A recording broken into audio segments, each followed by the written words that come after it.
All right, howdy folks. Welcome to NESnet Day 5.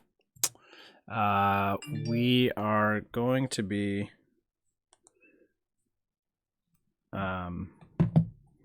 working on a few things, hopefully, if everything goes well. Last time we got our bit-banged SPI interface working to where the INLretro was writing. So the INLretro is right now effectively acting as the console, just because it's easier to write scripts for the INLretro than write test ROMs for the NES. And we so we've got the INLretro writing to the SPI register in the, I don't know how to get this iPad to silence itself. Of course, I made tweets before the stream, and anyway, we'll try that. Yeah. So the INLretro is writing to the SPI register inside the CPLD. We've been working on the verilog for that, and then the ESP little module that's hanging outside the cartridge right now is reading from that.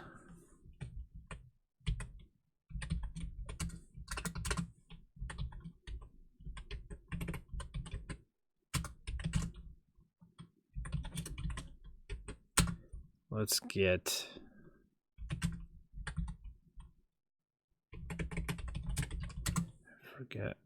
I think it's the SPI one. No, just GPIO test. But that.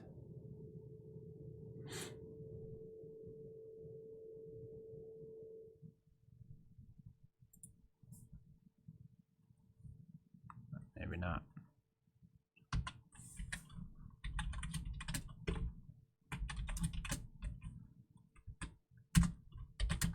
I did not succeed in getting a Git project set up for this beforehand, but that's all right. Let me get my music started here. I'll let you pick your own.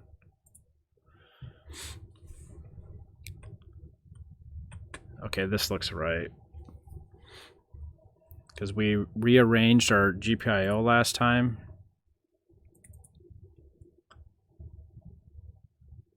And that's the project we have here open in Lattice. Okay. So we also need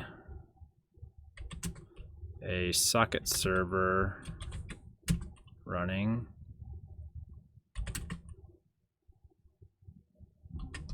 Is it just like this? I think so.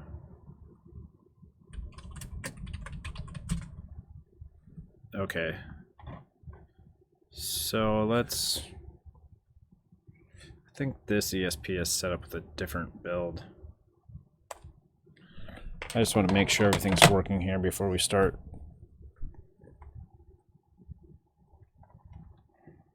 migrating to platformIO. I had some success. I figured out the problems I was having with platformIO last time.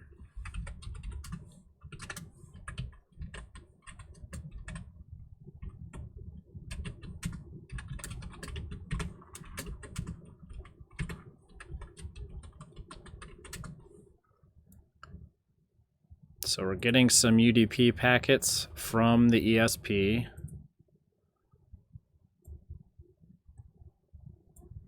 It's just every 3 seconds. I think it's 3 seconds. The ESP reads that SPI register and then sends a UDP packet. So the first time it started up FF, and then it cleared out the SPI register effectively it wrote a 0 to it.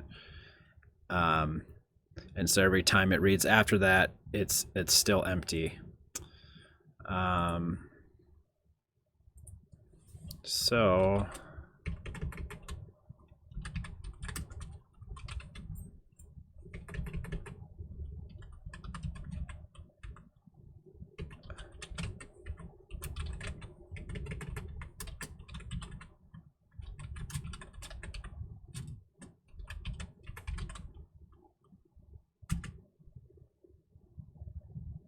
okay, so here's our script is running.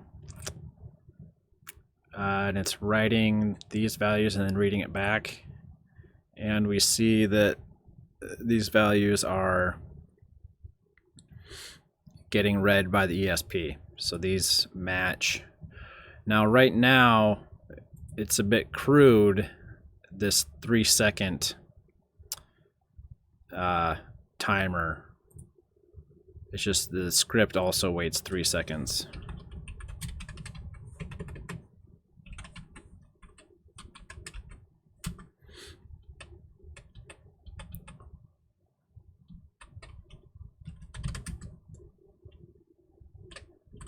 So here's our Lua script that's testing things for us. So the reason that we're able to do multiple values is just every 3 seconds it happens, they're probably not going to collide and hit each other. So we can send data every 3 seconds. We need to get that switched over to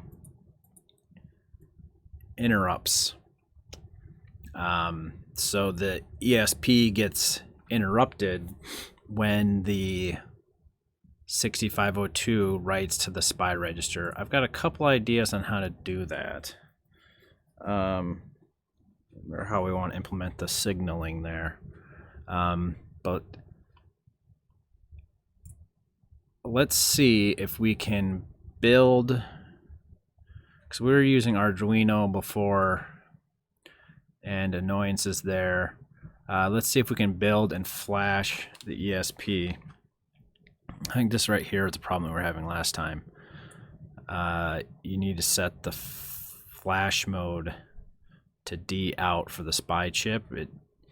It platformIO defaults to quad, which my ESP01 apparently supports, but not my 01S.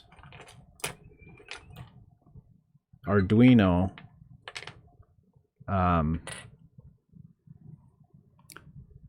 defaults to D out because it's a more compatible version. So it's, in my opinion, stupid that platformIO defaults to a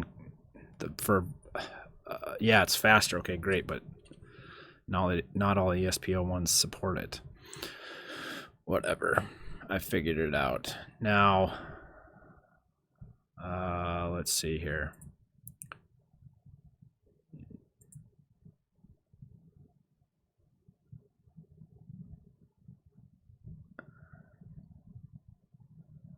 This looks like our current code. Yeah, I was taking some notes here. So let's flash.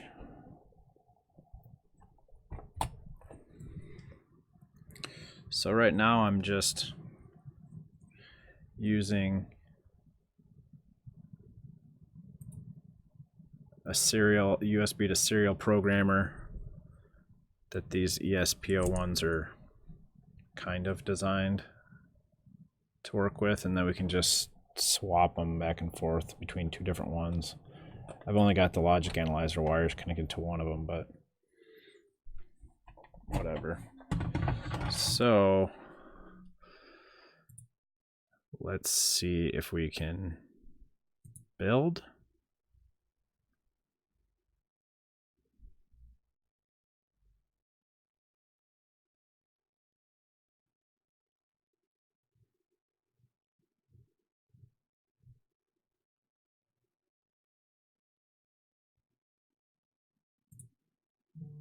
Why is it not like that? Show fixes. Did I forget a semicolon or something? I don't think Arduino would have liked that. Whatever.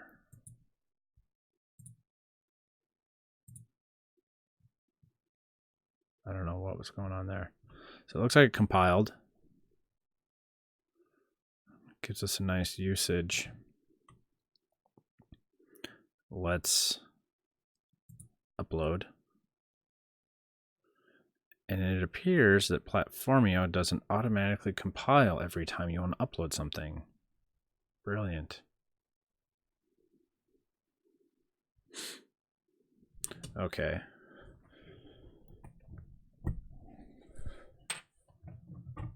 So let's swap these guys out.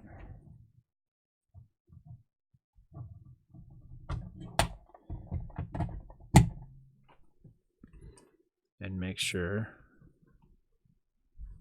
that it's behaving. There we go. Sweet. So we got our project working in platformIO. platformIO. I don't know how to say it, but whatever. So platformIO actually has Vim. Well, so it's built on, or it's a plug-in to, what is it, VScode. I'm not a huge fan of IDEs of this nature, but why did that happen? I did not shake it. Come on, Windows. There we go. Anyway, it's a lot better than Arduino though, and maybe I could get used to it and appreciate it. So, we need to, right now, oh, one thing I was going to show.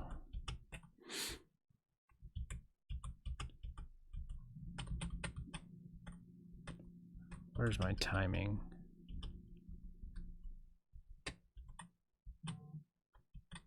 I thought I had some timing notes in here somewhere.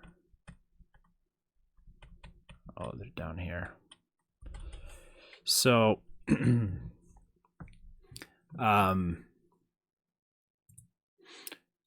ESP default operating frequency is 80 megahertz. And apparently, supposedly, you're supposed to be able to overclock it to 160 megahertz, and it usually does fine, whether or not that's across the full temperature range or what, I don't know.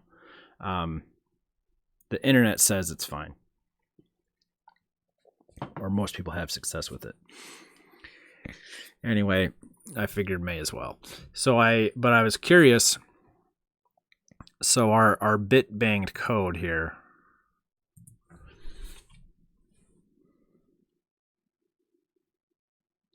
We'll convert to C++. I don't want to be Arduino either, but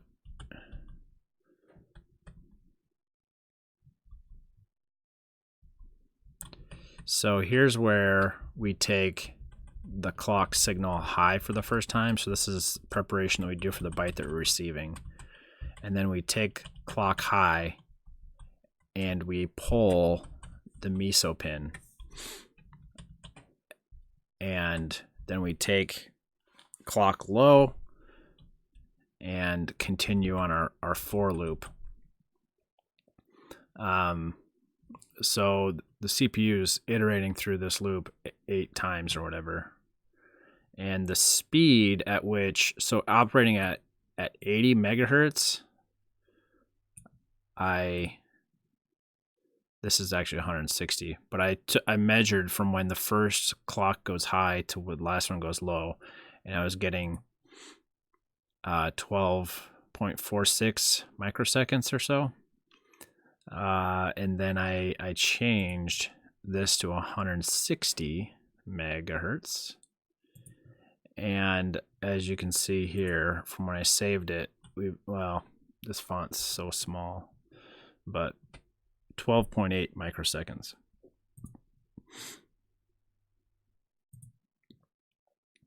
So it got about twice as fast. That equates on the 60. So part of my question is like how quickly can the ESP read the register? And we still have parts of this that need to be answered. Turn my little foot heater on here, it's getting cold. That need to be answered as far as the interrupt latency and stuff like that. But this part of the equation, the bit banged SPI, it's like 23 cycles on 6502. Now, the 6502 is not one instruction per cycle. Instructions vary on cycle time. But if we had some sort of a bit test on like bit 7 or 6, we could do bit and then a branch. I forget which type of branches those are, but anyway, that's like a 7 cycle bit branch loop. So this, if the ESP started fetching it immediately after writing, it's gonna sit in that bit branch loop like 3 times or so.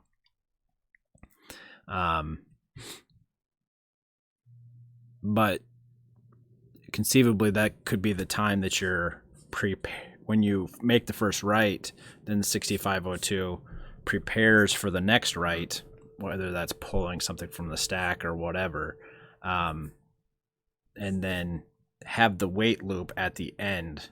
So that might hide some of that, but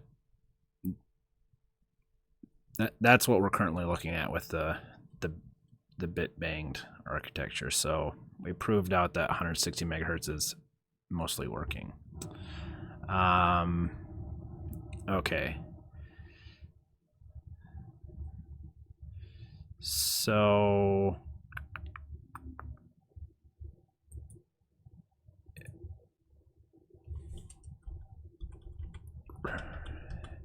we've got 3 signals. Try to figure out how I want to do this.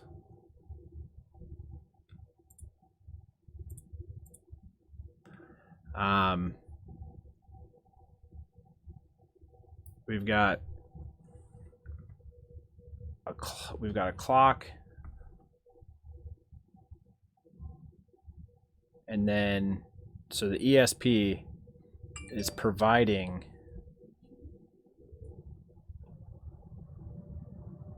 clock, it's providing master out, serial in, MISO goes to the ESP. And right now the ESP uses what we called the interrupt pin as a control for the shift register.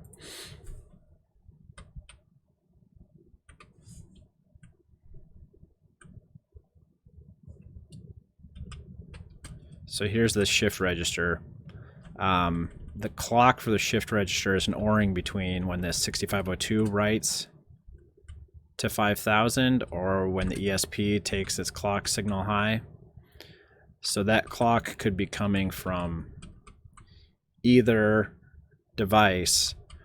We let the ESP control whether it's clocking the so we let the ESP control whether we're doing a parallel load from the 6502 or if we're doing a serial load from the ESP. So this became more of a SPI control or an ESP control pin than an interrupt pin. I initially thought that we could have like this be a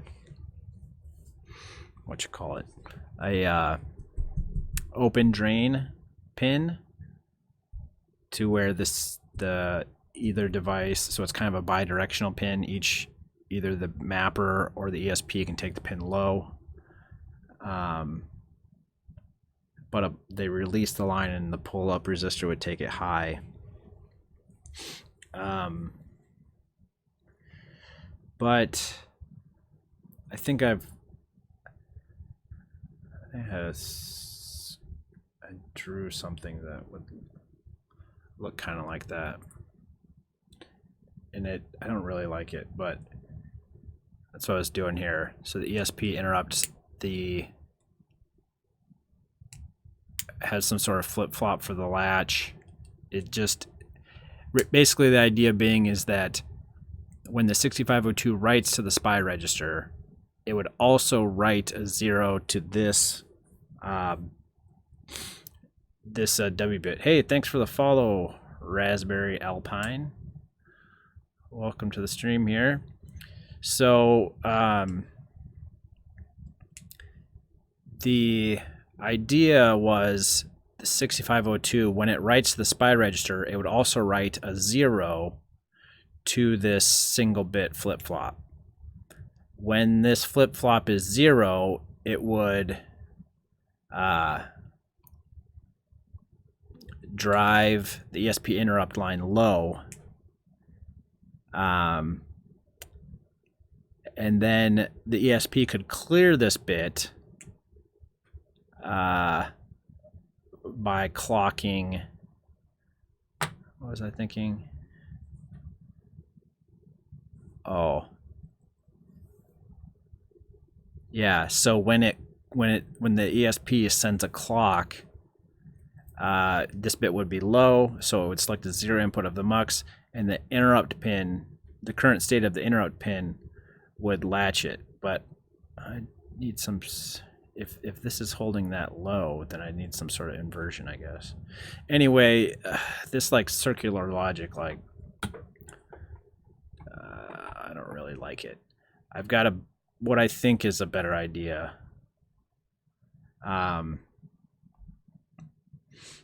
So what about the MISO pin? Because the MISO pin is basically always being driven to the ESP. This is the way it looks right now, right? So when the NES writes a parallel write to the ESP register, whatever the bit 0 is automatically is seen by the ESP. Now we need this. We don't want that bit to actually be driving the interrupt. But what if we did this instead?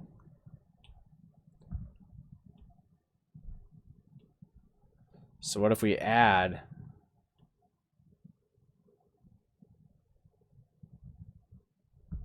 a W bit there?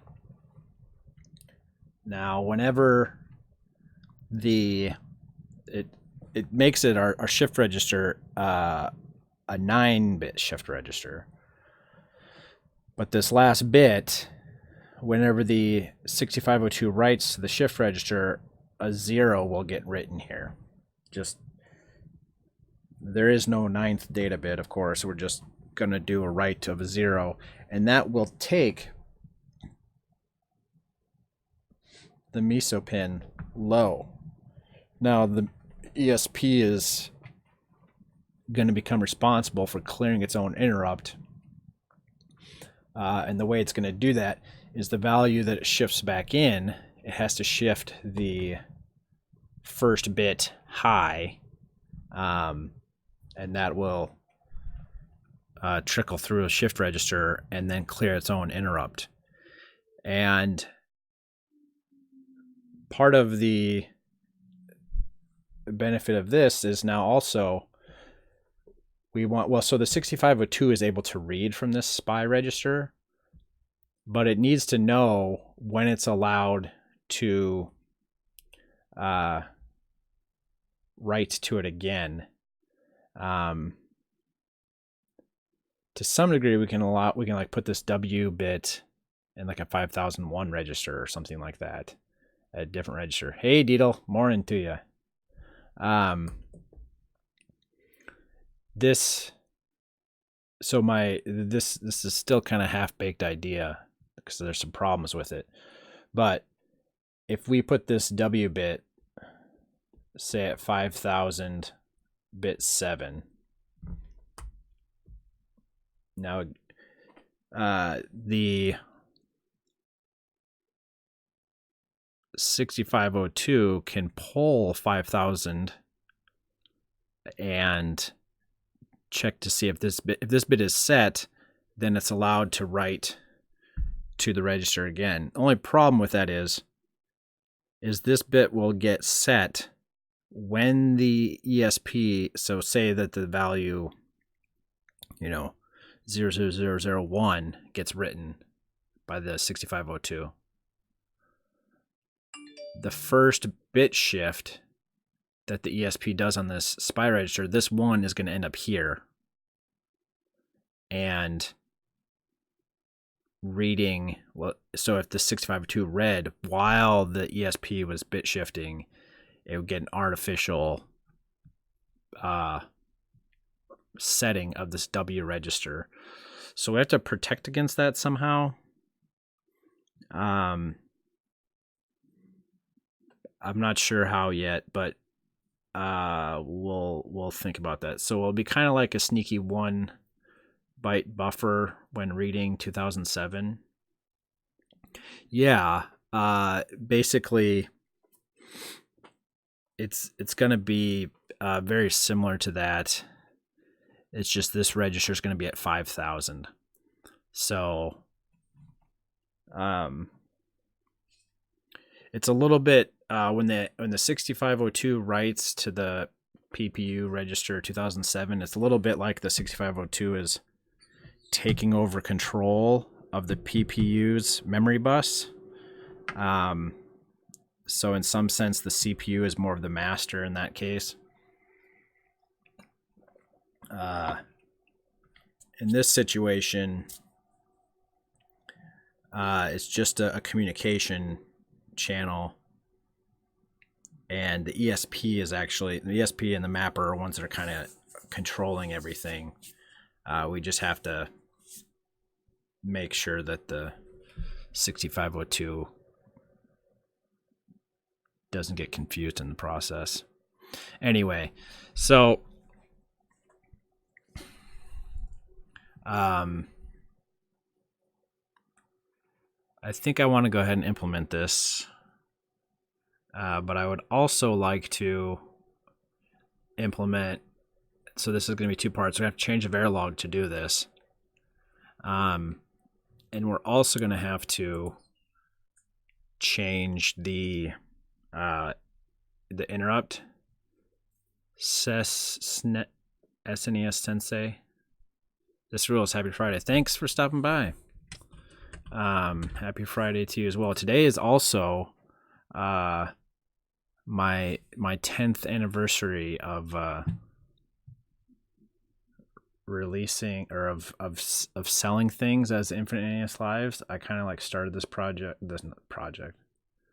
this business.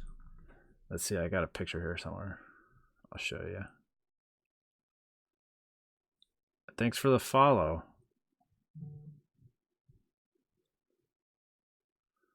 Where is it? Photos.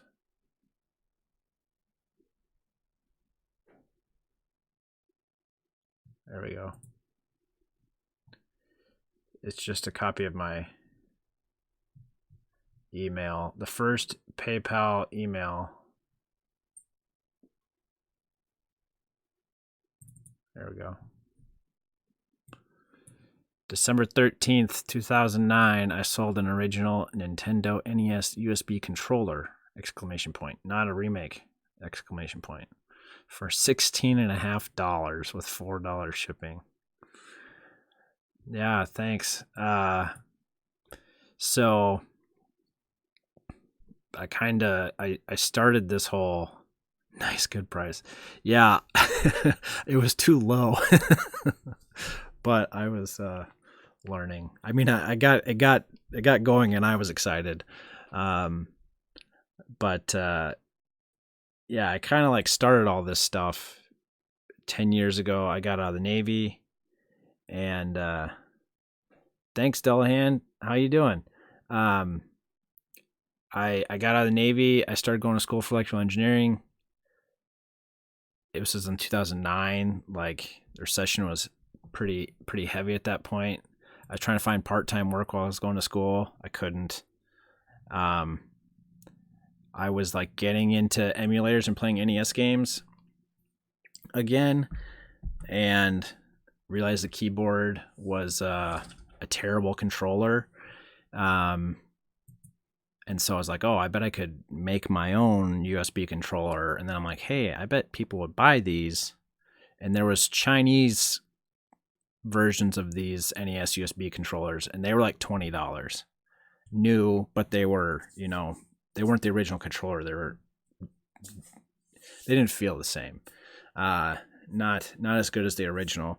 And so I was like, well, I can convert an original controller for that same price. Like if you had the option between an original converted and a new Chinese junk, you'd pick the good one, right? Well, yeah. But I quickly couldn't keep up and had to raise my prices. I think these were actually, these first few ones were auction listings. So like,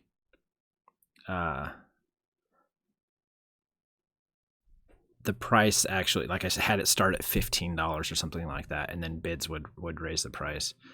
Just started in comp sci classes. Cool stuff. Yeah, Python's good stuff. I don't do much Python now. I did when I worked for Micron. But now for the most part, I stick with Lua when Python would be an alternative choice. Starting C+ next term. Yeah, C+, or C+, I'm guessing you mean C++, or is there a new C that I don't know about? Or that's a typo and it's C#. I use, yeah, C++. I don't actually do much C++. I guess this Arduino project is kind of my first one that, because here you got, this is so my understanding of Arduino is that it's effectively C++ without function headers and stuff like that. So we need to convert this to C++. But the real, like, as far as this low level stuff, the real differences between C and C++ are pretty minor.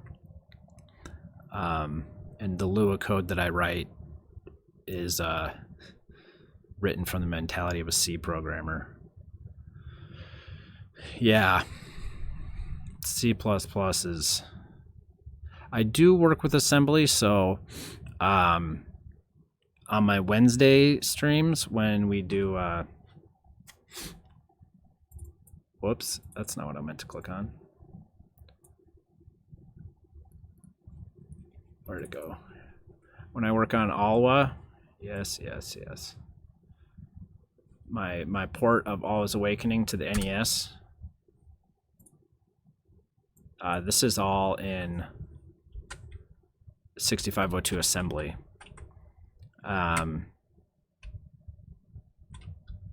So 6502 assembly here. Today we're working on our NES cartridge and some. We got some new folks asking some questions, talking a little bit of programming here. So this I do in 6502 assembly. I also write STM8 assembly, which is an ultra cheap ST microcontroller. It's a lot like the 6502 actually, with 0-page and AXY registers, but as multiplication, and it's a complete instruction set instead of reduced. But the lockout chip that I use for the kick replica, that is, I use an STM8 microcontroller for that. And there's no real great, well, I don't like the C compilers that are out there. They have same problems as 6502 does. Anyway, I write that in assembly, and I do a little bit of ARM assembly when I need to for the INLretro. We develop for this guy on Mondays. If I have very exact timing constraints, then you got to write assembly. I don't enjoy ARM assembly. But yeah, the mapper CPLD, for this project, where the SPI register and everything. This is Verilog. Your choices are really only Verilog or VHDL. I've been using Verilog since my school days, so it's just my go-to, and it's very C-like. Yeah, the firmware for the INLretro is written in C, and the host application, or the executable, is in C, but all the control scripting and everything is in Lua. Yeah, I mean, in dealing with hardware, I'm definitely not, the higher level languages I'm not that skilled with. I mean, I can make sense of Python enough to fix something maybe, or to tweak something if I need to, but I'm definitely not experienced in any higher level languages, and my Lua knowledge is, well, growing as I use it, but not great. So the Wi-Fi cartridge, we want to make it so that homebrew NES games can go online. What that'll look like exactly, we'll see. And my network level knowledge is pretty. I mean, I took one advanced networking class in college, and we did like a chat server, but like I don't think anybody finished the project. It was just like hand in as close to what you can get working. Yeah, cloud saves, achievement servers. I mean, you could do that kind of stuff. Big thing is multiplayer. I mean, the reality of it is like what people do with it, you know, will be kind of up to them. I'm trying to focus on a cartridge. So this is our prototype here, is about as simple as I can make it, and still relatively easy to develop for. We've got a 32 macro cell CPLD, CHR RAM for the tiles. This board only actually has 256 kbytes of program. Just happened, that's what got it soldered on this board that I found sitting around. But we should be able to do 512 kbytes, and then should be able to have support for 32 kbytes of WRAM, or maybe more. But this 32 macro cell CPLD, where's our current usage? I think we're about 50% or so right now. Macro cells, 65% utilization. We basically only have, right now we've got 32 kbyte banking, and fixed mirroring. We're only going to be able to support 8 kbyte banks. Pull up Twitch chat and then NES. Yep, there you go. I can't think of his name. Gray Tech. He actually wrote a Twitch client for the NES. He uses the controller port for the connectivity to the network. But he was here last week. We're gonna see what we can do about migrating his project over to my new hardware. I'm not quite ready for it, but when we have this stuff working, the basics of the communication, then we'll maybe work on that, and then I can just switch over. I can pull up my CRT here, and you guys can just, instead of having my my chat here, I could have my chat running on the NES. That'd be pretty sweet. Crowdfund once it's done. No, I'm not.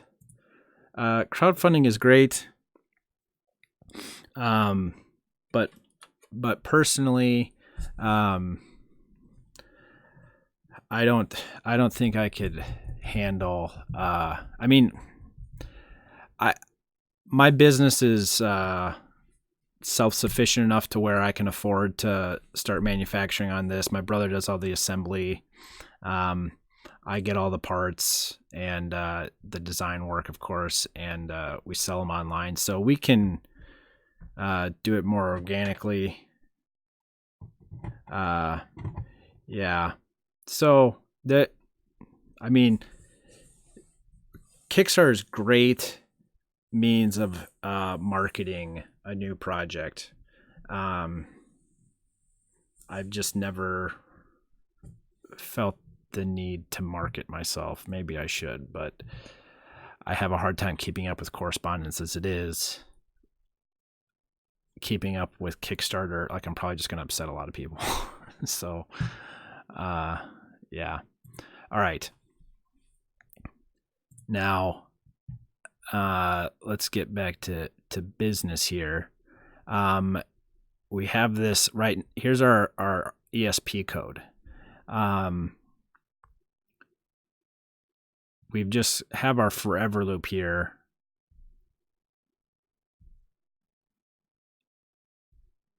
And every 30 seconds, what's this?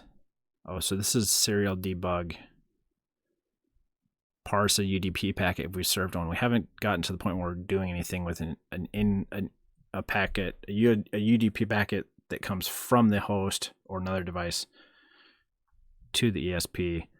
We're just every 3 seconds, we're going and processing this. So what we want to do instead is enable interrupts and have the interrupt controller go and call this function. I think we can go ahead and mostly implement that on the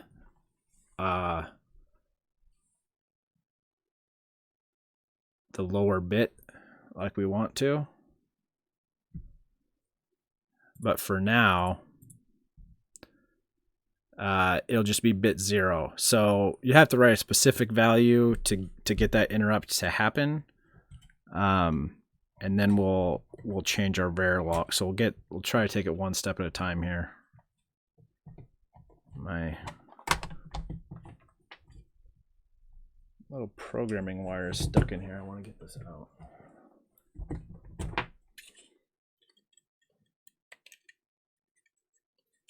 Anyway. So interrupts on Arduino. Let's figure this out. From what I saw, it's not that bad.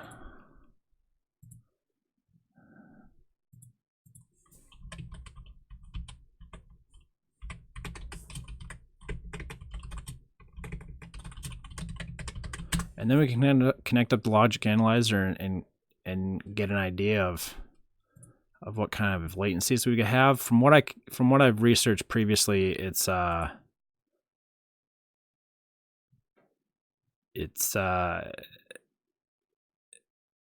latency is not consistent. There's some jitter there. Every time I hear someone talking about implementing interrupts, they don't really sound happy about it. I mean,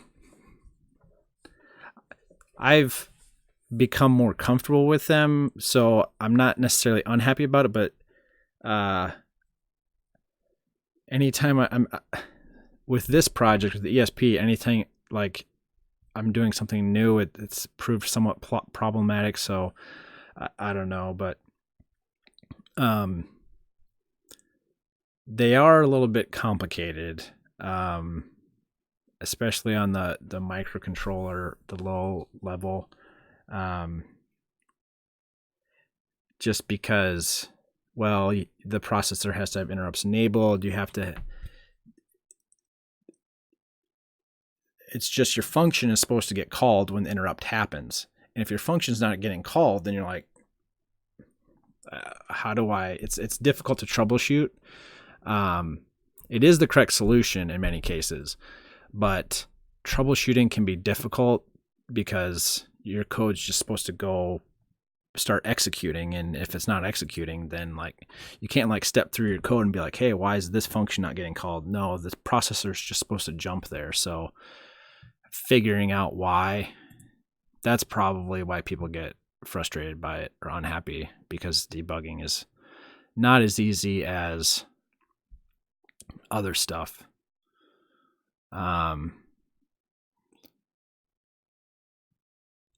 Interrupts are a big lie. The CPU is pulling after every... I mean, to some degree, yes. I mean, the CPU is hardware, and every instruction, it's checking to see if there's an interrupt, whether it's going to process the next in the program code or if it's going to go fetch the interrupt vector. Okay, so to create an interrupt, call attach interrupt and pass arguments of the pin. And the function to be called, the ISR function must have iCache RAM attribute declared. And then we can have different modes, change, rising, or falling. So we need to do this in our initialization.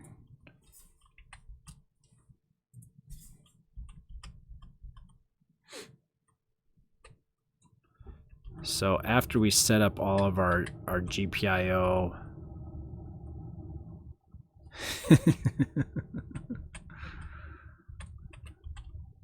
what's going on here? I'm not sure about this Vim inside VScode, but whatever.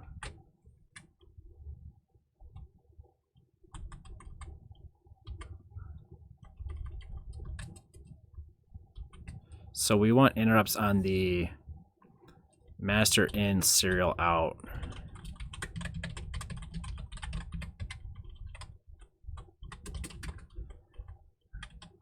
So SPI MISO ISR, so we need to write a function, and then we can say change, rising, or falling.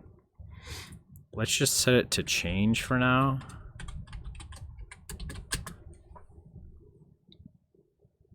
I'm thinking we'll want this to be falling.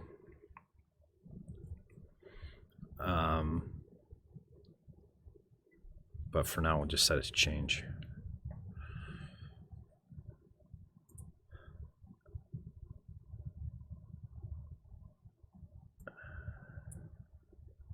Yep.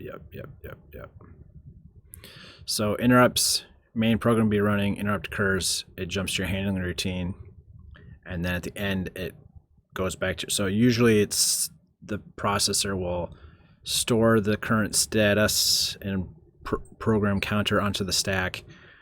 The interrupt routine will run, and then when you do a return from interrupt, the processor will restore the status and the program counter to pick back up the main program.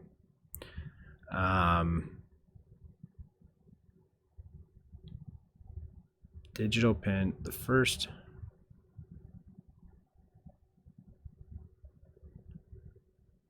Yeah.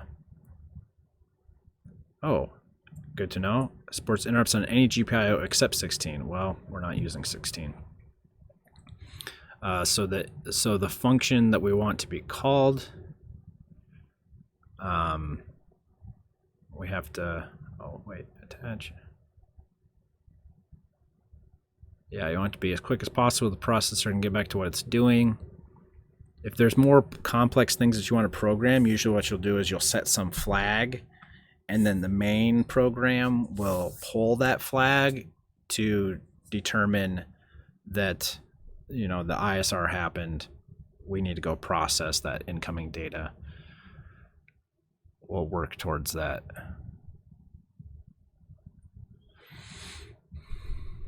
Change, whether it goes high or low.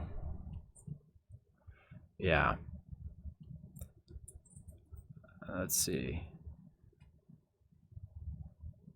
So I think, can we just put, well, I don't think I'm gonna, let's put a new function. Where are they? This must be some early version of the project.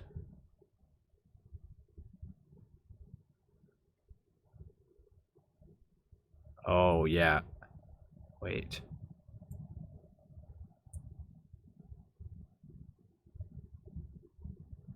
This iCache RAM attribute. So I think that'll, because the ESP is a bit funky of a microcontroller in that it doesn't actually have any flash built in. It only has instruction RAM, which gets buffered from the external SPI chip. And so your execution time will greatly vary, especially if it's kind of like the modern PC has to go fetch some program from the hard drive and load it up into RAM. Well, we want our interrupt routine to be in RAM. That way it's more quickly jumped to and returned from. We don't have to go fetch that well, the processor does all this on its own, or low-level libraries or something are doing that, but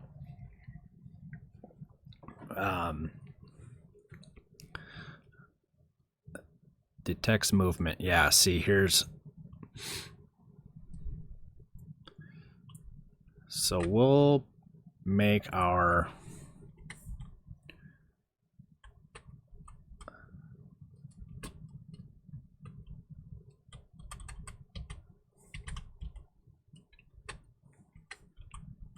put our interrupt, so iCache RAM, I think that's what that is doing, and we'll say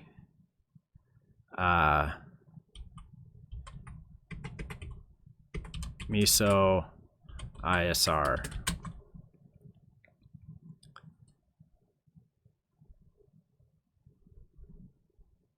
So that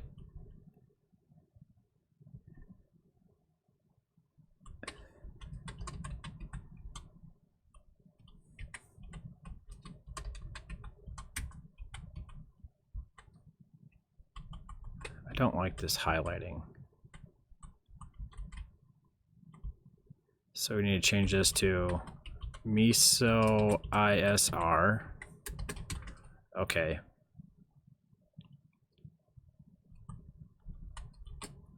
So for now,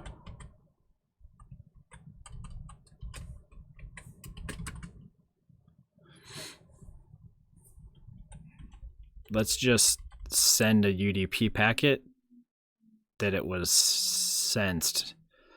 Part of the problem is, well, we'll get there.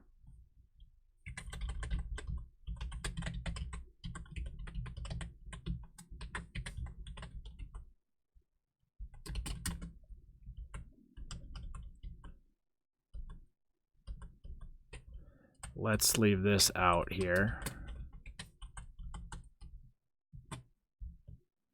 We're gonna probably do that down here.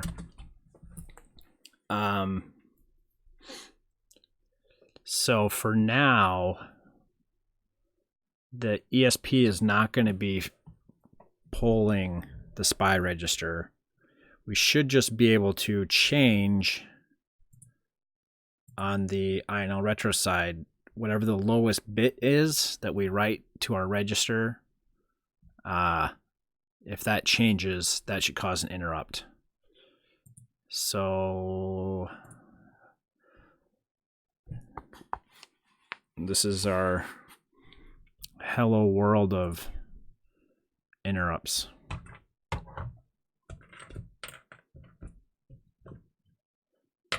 If things go well, that would be great. If they don't, then D-Rocks are going to get a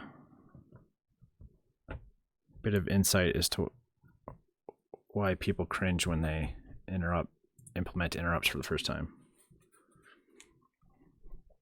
I mean, yesterday I lost like 3 hours on just trying to get a stupid blinky light project working on another project of mine because I couldn't program the CPU or the microcontroller.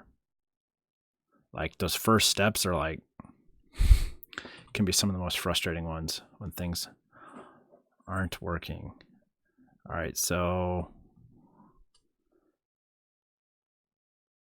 I can upload now.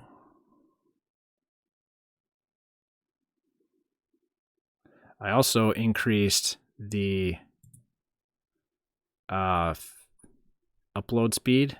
I think 1115 was the, or 115 is the default, but took it up to 512 and it uploads a lot faster. Arduino was supposed to be able to do that too, but we did that with Arduino, but hopefully we don't have to deal with Arduino IDE anymore. Now, I think we had some, okay, so our interrupts, well, I don't know that our interrupts are actually enabled. It's possible that we never enabled them, the processor, the ESP, but we'll see, I guess. So let's just run our script here, and this should write some values that change the least significant bit. So here it's going from high, it should go low here. Hey, look at that.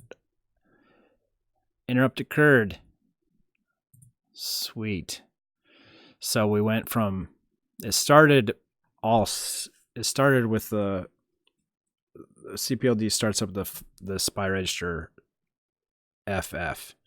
So writing a 1 didn't change anything. Writing 5 didn't change anything. Writing 8 did, right?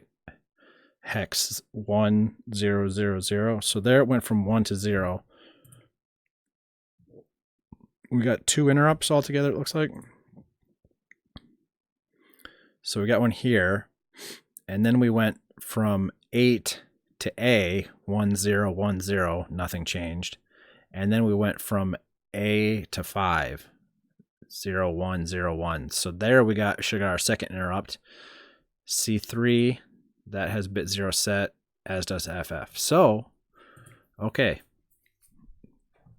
Easy peasy. Lemon squeezy. We got interrupts working. So, I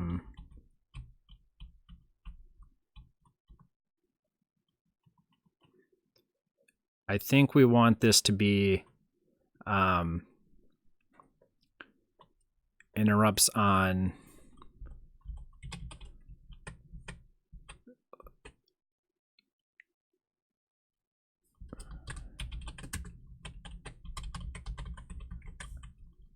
let's do on, is it falling? What do they call it?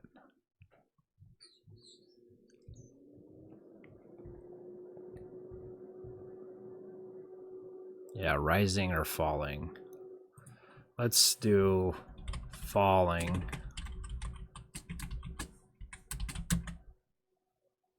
I think that's what I'd rather have.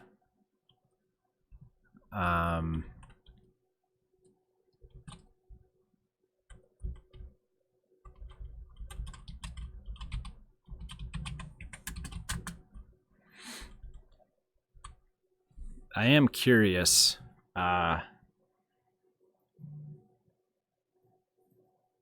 to connect the logic analyzer and see how long this takes. Let's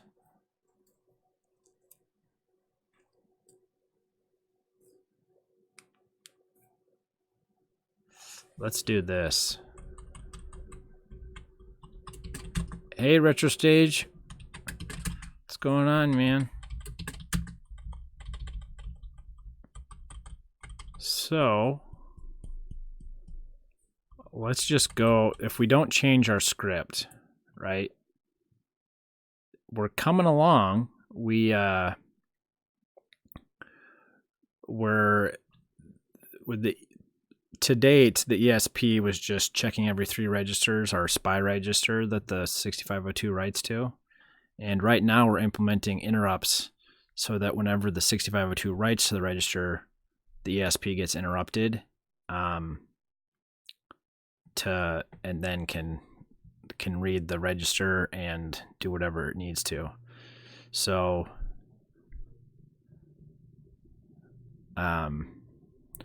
Once we get that going, we might actually have the ESP do something meaningful with that data and then write some value back to the 6502, and then have the 6502 be able to either pull a register to tell that the data is ready, or eventually set up IRQs, interrupts for the 6502.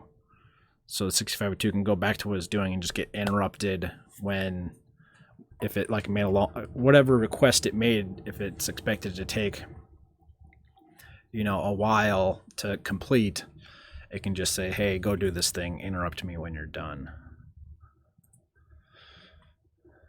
So if we make this change to where we actually call, thanks. So we'll there's going to be some extra, well, let's do this.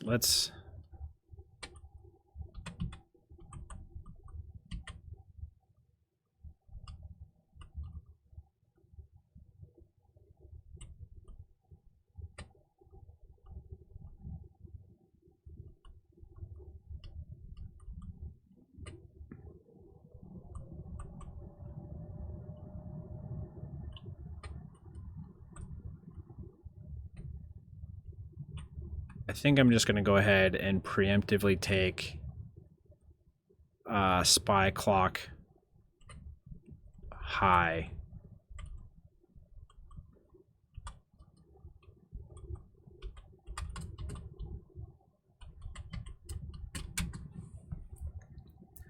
This function is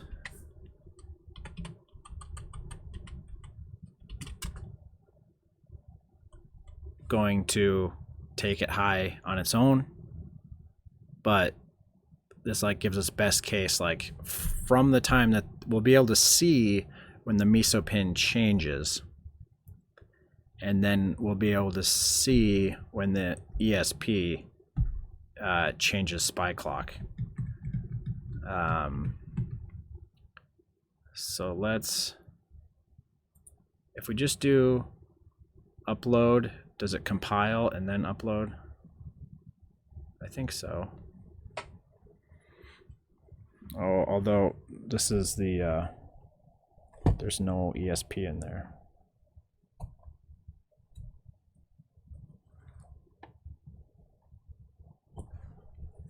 Sometimes you can just hot plug it and it starts going.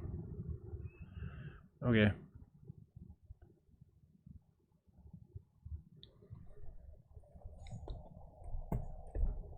Plug this guy back in, and we'll connect up the logic analyzer. So we change it to falling, so I think we're only going to get the interrupt.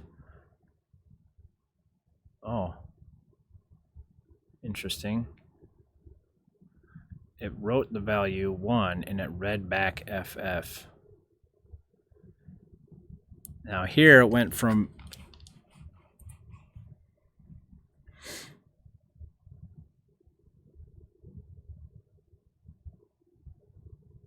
here's our falling edge interrupt occurred.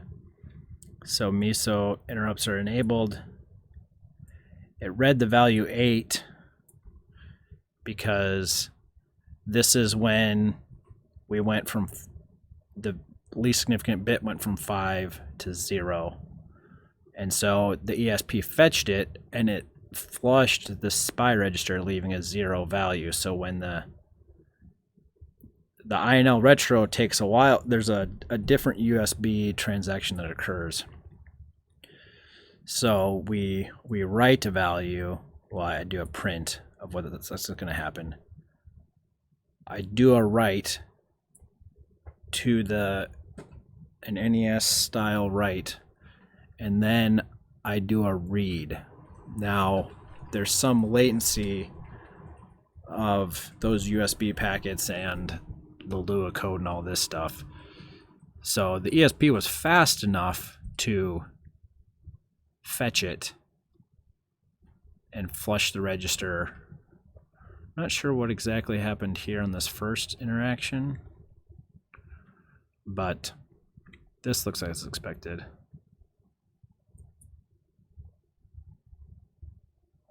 So let's connect up the logic analyzer. And we'll get some early sense of, from what I've seen online, like if the, because this is only a single core device, the ESP32 is a dual core device, so I think you can have this single microcontroller core has to handle the entire you know, IP and Wi-Fi protocol stack and all that stuff. So if it's busy doing those things, it might have disabled interrupts. You know, I don't know exactly how all that hardware block works, but I'm guessing there's some things there where it doesn't want to get interrupted by us twiddling pins, as then the packet would fail or something. So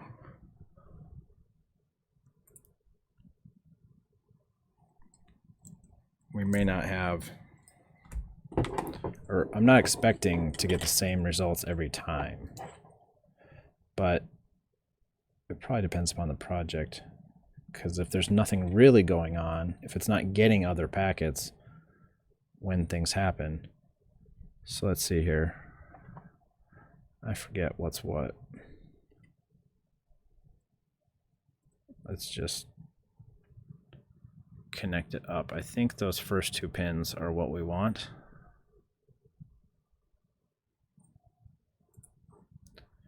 We could just go ahead and connect everything.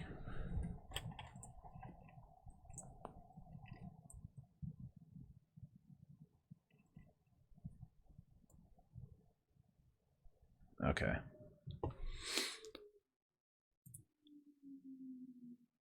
So let's start from scratch. Power cycle the cartridge there.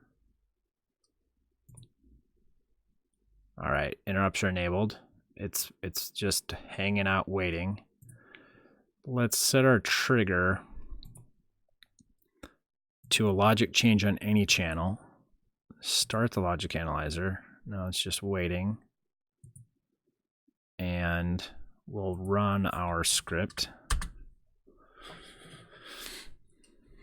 I'm probably going to have to adjust our sample time. We could also reduce our, there we got a trigger on the logic analyzer.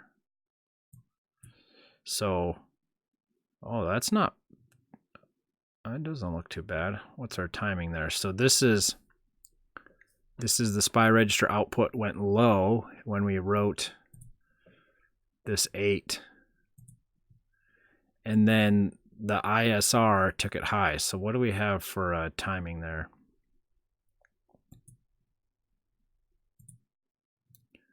(22 microseconds). Oh, 2.2 microseconds. Not bad. That's better than I was expecting. I think we were sending UDP packets and stuff during this time, so this is, you know, 100 some microseconds. But here's our actual polling to get the 8 out.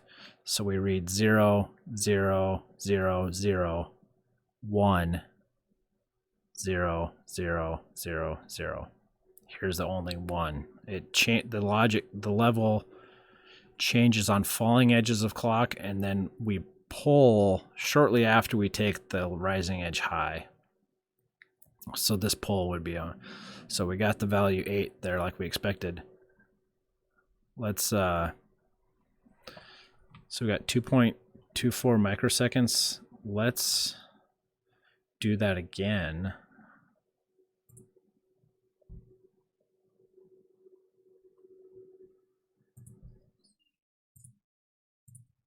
Let's change our wait to 1 second.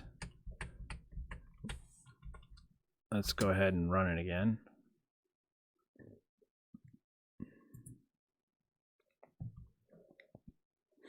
A little bit longer, it looks like.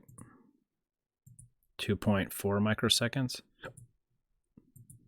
Do it again.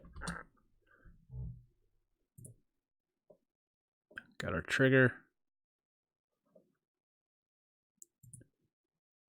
2.28. Not bad. Actually, it's even shorter. 2.26, so somewhere around 2.2 microseconds.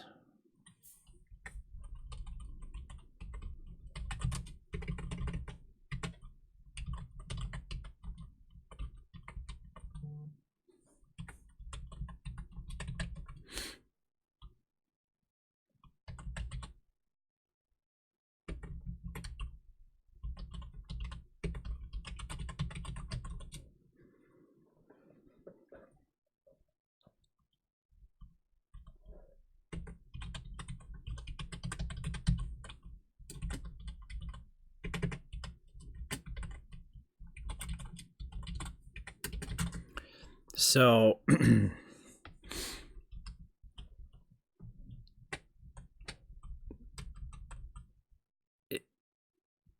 might be looking at, we had we'll do a measurement, but when we get things cleaned up a bit, but somewhere around 13 microseconds to bit bang the SPI register.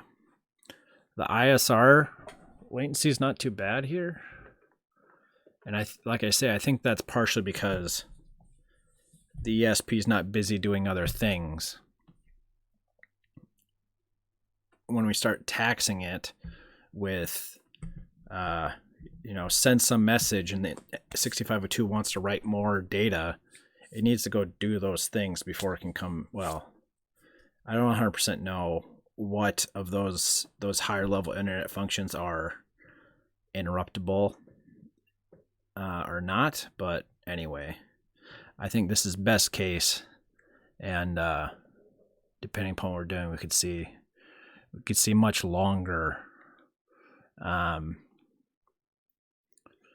So cool. We got that working. Now what I want to do is, I think I'm going to take a quick break here.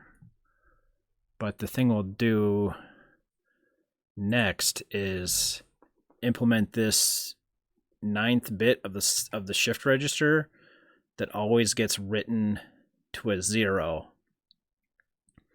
So this will be our source of interrupts for the ESP. Kind of letting us multi-purpose this signal. We've only got 4 pins. I have a feeling, mostly for manufacturing reasons, that I'll show you when we get back, but probably going to end up using modules just because they're easier to assemble and stuff. But I want to see what we can pull off with just the little ESP01.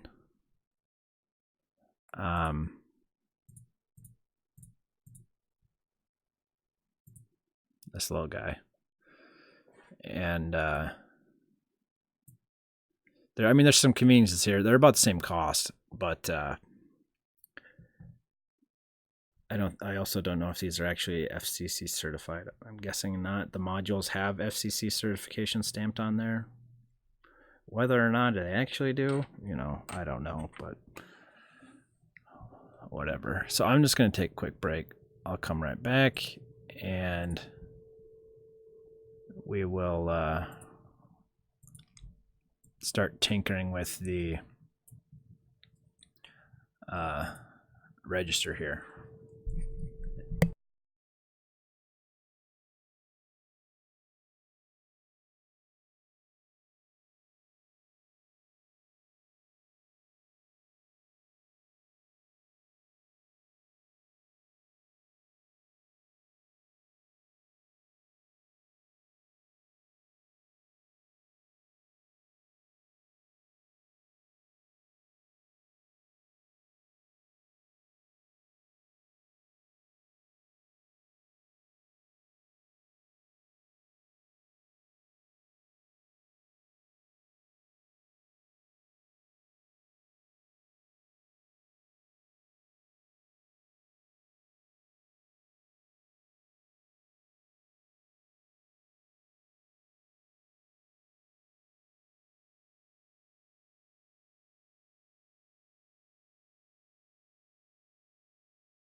What are the ramifications if you sell non-FCC certified parts?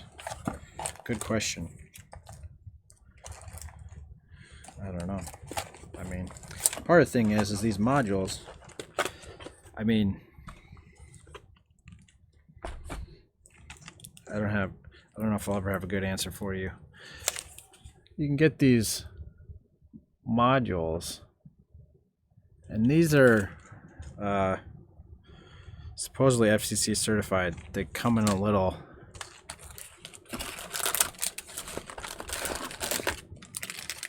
got one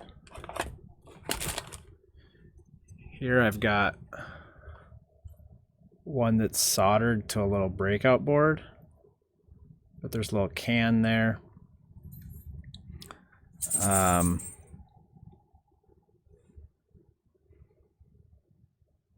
Yeah, so this is okay for prototyping stuff, and you can get modules for I mean, there's other manufacturers too than these AliExpress ones that are available as well, but the ESP32 is a little bit bigger of a guy. I don't think this one's still in the packaging.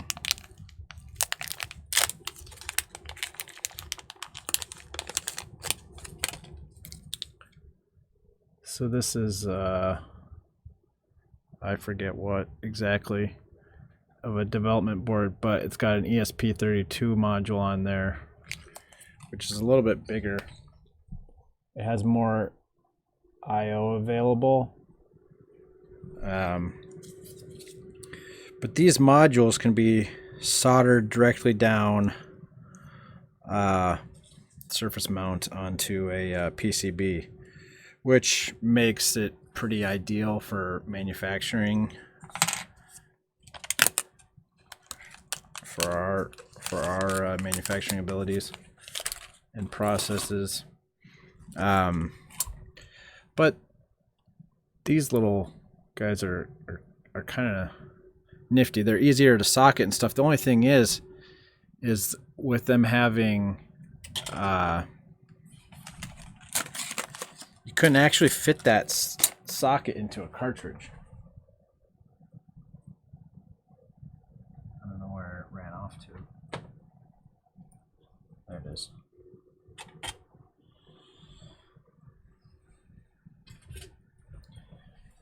If you were to, well, so you could have a PCB that just had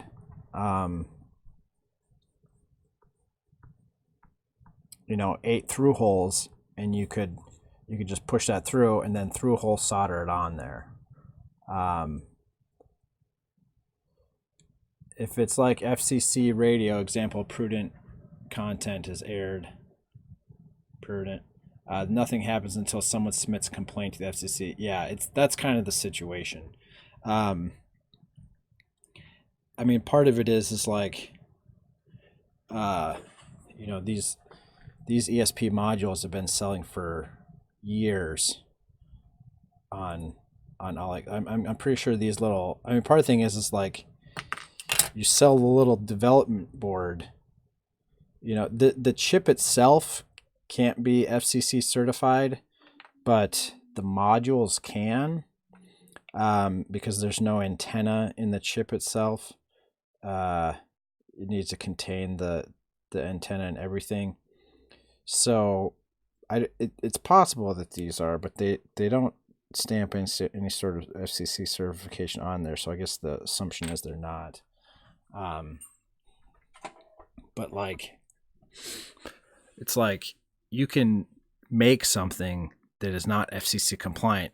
Does that mean that it's illegal to sell the parts that do that? I mean, obviously not. But when you're, the difference is like when you're selling a product to an end user, you know, and when is that happening exactly is can be a little bit gray. But Yeah.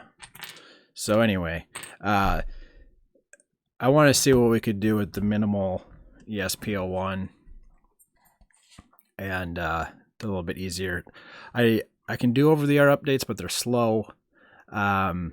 So being able to plug these back and forth is a little bit speedier for my development process. There's only 4, I'm restricted to 4 pins. I don't have that many pins on this CPLD. But using the module, I think you have all the GPIO available. I know that there's a hardware SPI for the RAM chip itself. I wonder if there's a second hardware SPI that we could use for the communications they're doing here. Something tells me there isn't, but I thought there was at one point, so I don't really know. But yeah. So let's add that bit to the register for our interrupt. We may change how this is done, but I think this is a reasonable enough approach for now.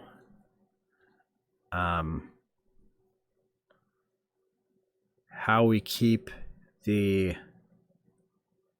NES from getting a false positive on this bit getting set when it's being shifted through, I'm not quite sure. Well, here's an idea.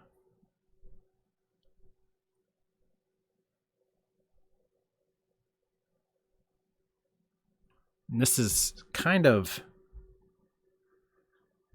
before we actually do this, let's think about it a little bit more. This is kind of along the lines of what I was thinking before.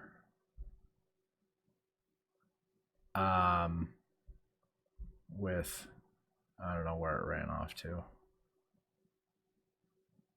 Here. With it, visually, it's a little confusing, but this is kind of the I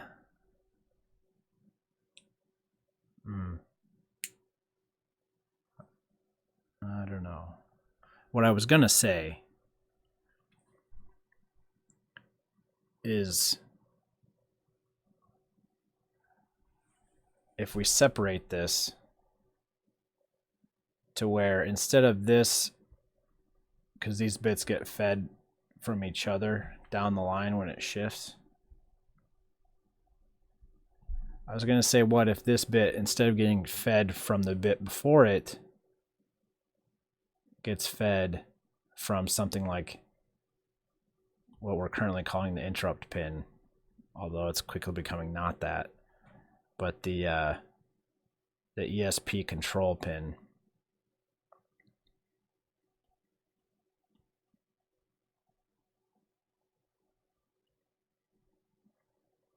Problem with that is we've got 3 different. We could do that, but how are we going to read the other bits?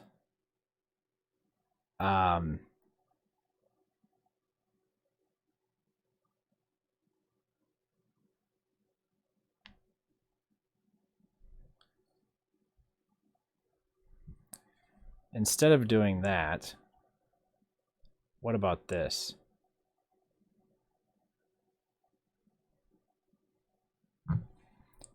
So let's assume, because this read here, this is 5,000. The parallel load and read of the SPI register, we're putting it CPU address 5,000 for the NES. Let's assume that this bit can be read from 5001. But instead of directly reading this bit, what if we ORed it with something else?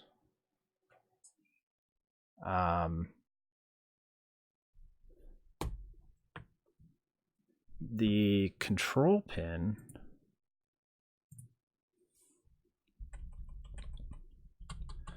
so if it's high, there's a parallel load going on. If it's low,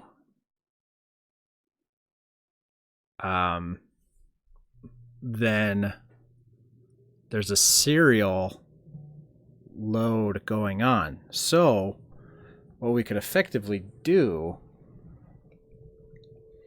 is 5000 bit 7 would be the W,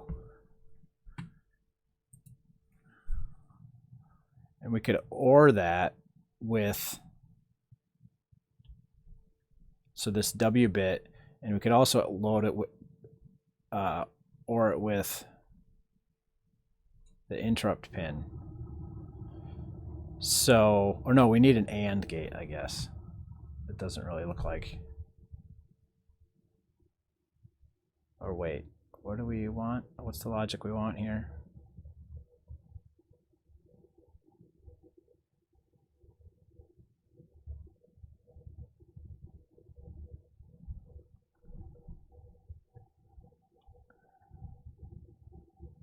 So right now, and we can change this as we want to, but now it's probably a good time to decide. So we've got the W bit, and we've got the interrupt, aka control. And then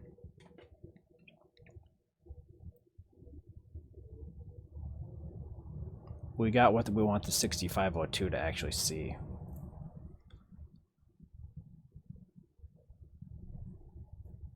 So 0, 0, 0, 1. Come with our truth table here. When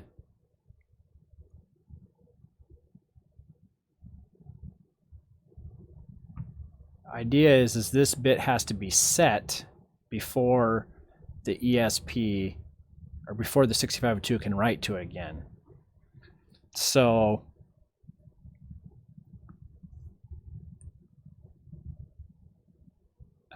when the 6502 first writes to this register, the control signal will be high because a parallel load is allowed. So that'll be this case here, the initial write.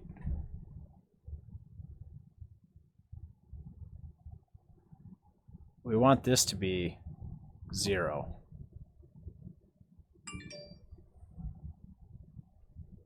If we're saying that the 6502 will only write when it's high.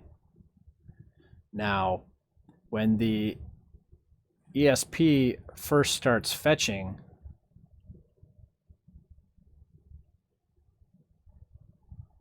it's going to take the bit low. We want this to remain a 0. Now, as the shifting is going on, this W bit will go high as bits filter through that. We want that to remain low. The control pin will still be low. We want this to be low. And then when the ESP completes its serial load, it will load that bit set, and then it will take the interrupt pin, control pin high, allowing a parallel write to occur. So here we allow another write. We want this to go high. So all that is an AND gate. So both have to be high. The W has to be set, and the parallel load pin has to be high. So in that case, all we need is the good old AND gate.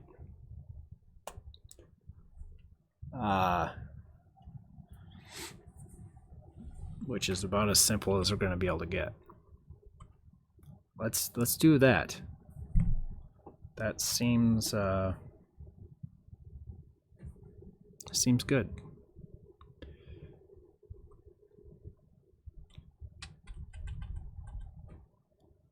So we need a new register. I have this status reg, but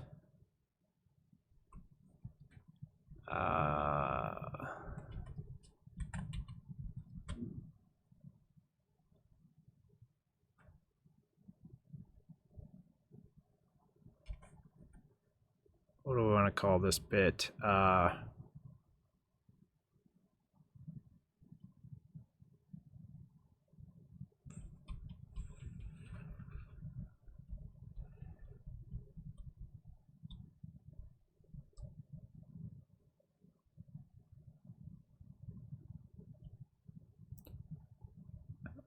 want to call it like write something.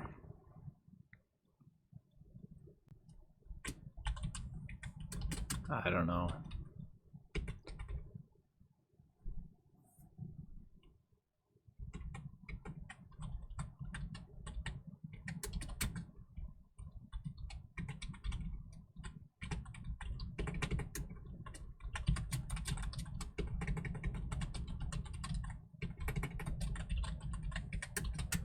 WSR.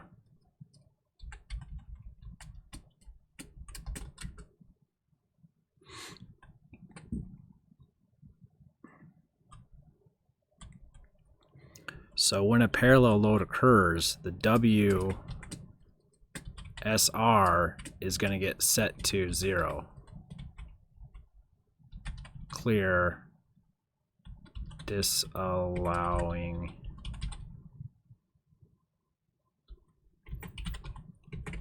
more writes.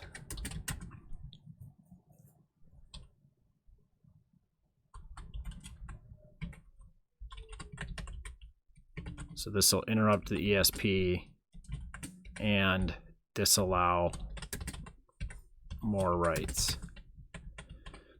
Now, as this gets shifted out,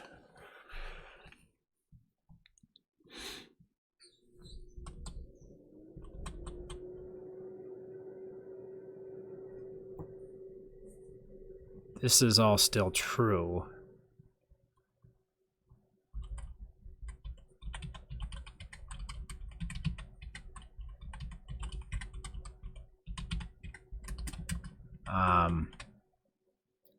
But the WSR bit is going to get set to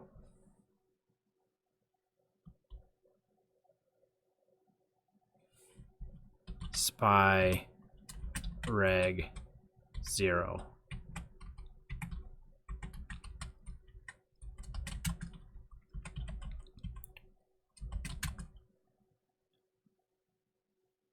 The order doesn't really matter here. This is all happening parallelly, but mentally, the 0 bit of shift register is going into the WSR, and then the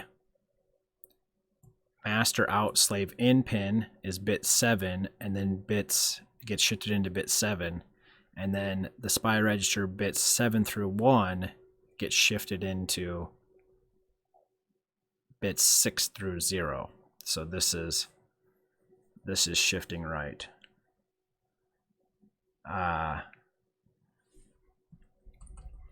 Now I want to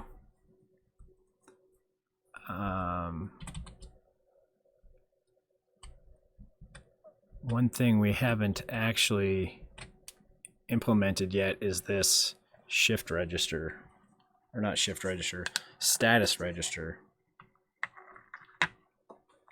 So we want the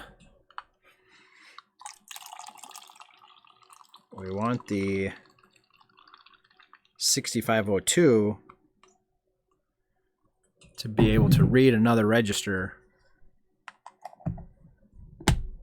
the 5001 register we're calling it for now, to let it know that, hey, you're allowed to write to this again if you so choose.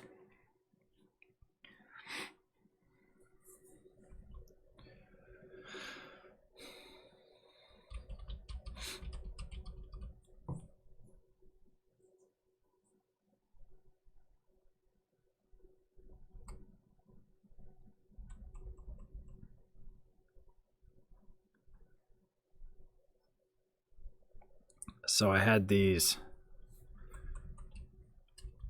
read 5000 N signals, which this buffer uses.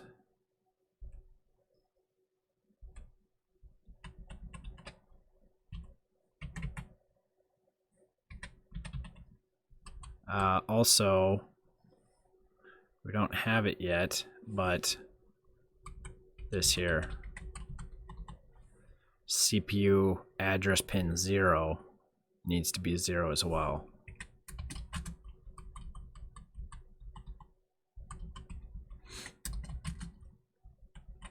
If it's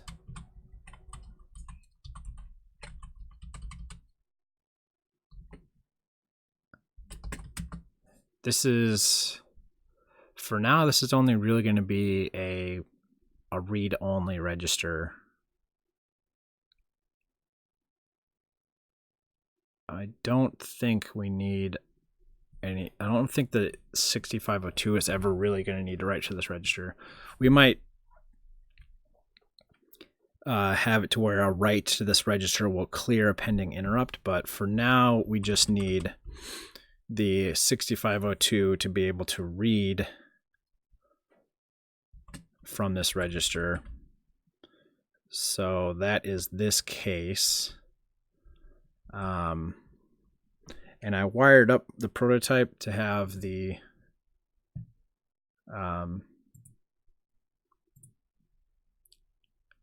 address pin of the CPU A0 to be wired up to what the PCB has as program A18. So this is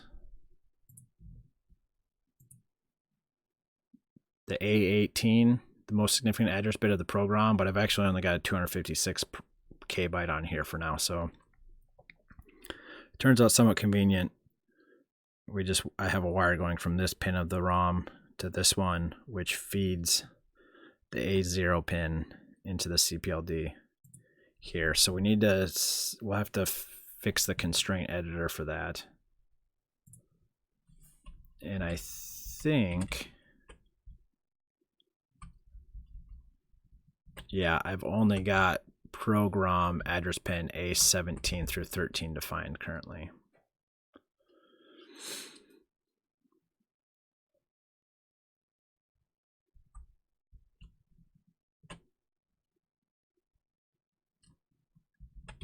All right.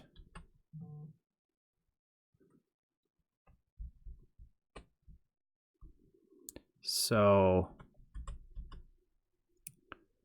we need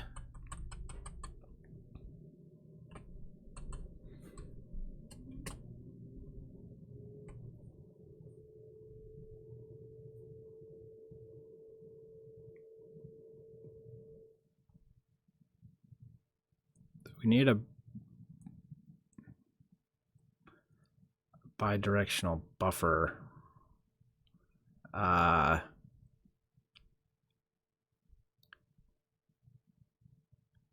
But I think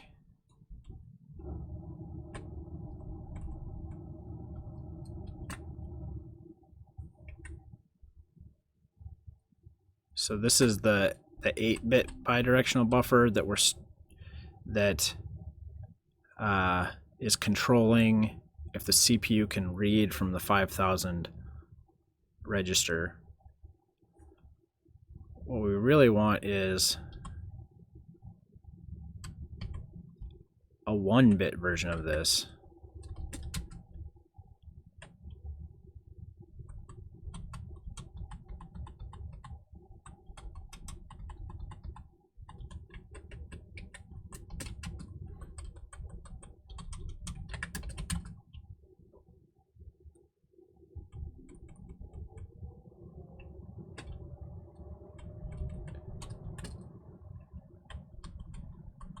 So this is 5,000.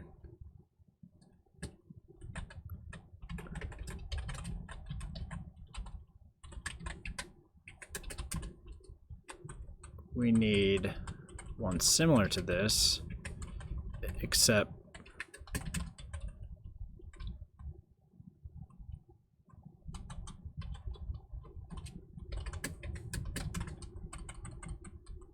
CPU read status register. So this is a 1-bit.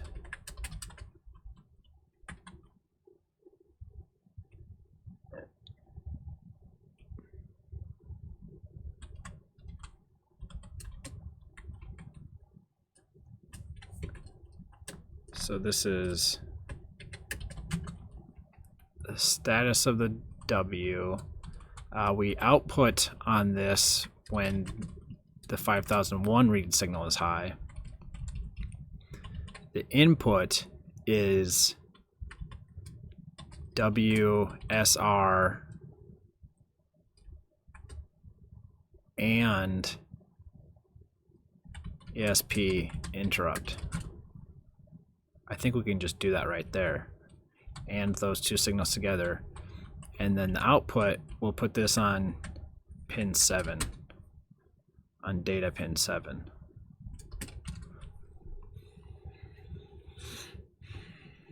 We can add more bits just like this.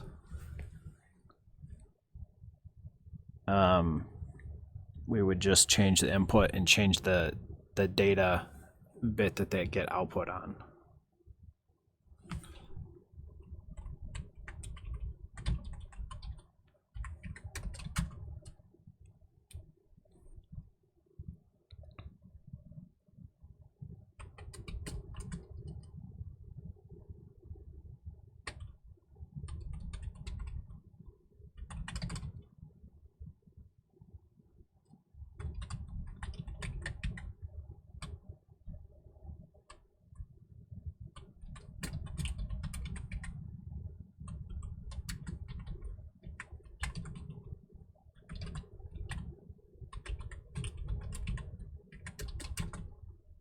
Okay.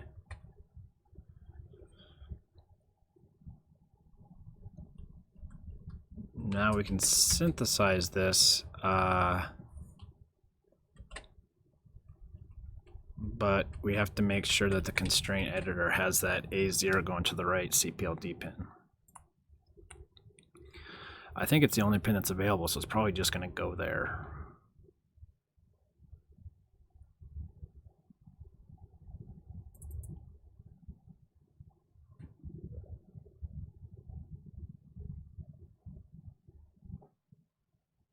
And then we'll flash our CPLD.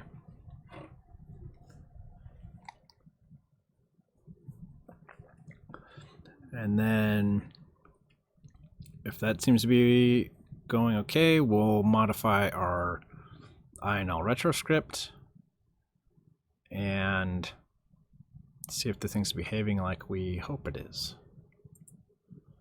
All right, let's open the constraint editor. I think it said that it synthesized okay.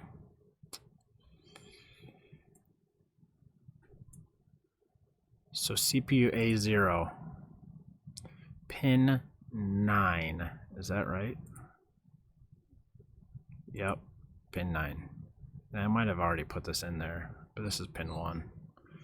That's pin 9, A18. That's how I have it wired up.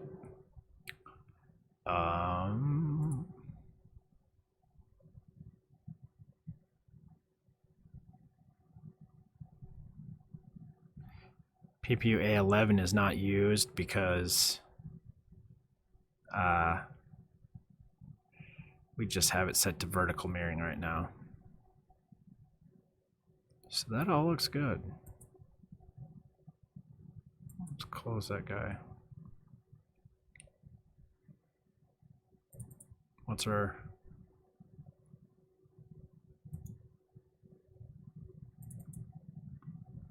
our usage now? We were at 65 before, I think.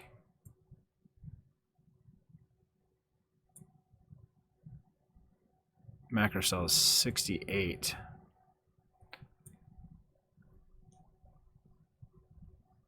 I forget exactly. We've only got 10 bits to spare, but not bad. I'm more hopeful that all this stuff's going to fit in a 32 macro cell device as things progress here.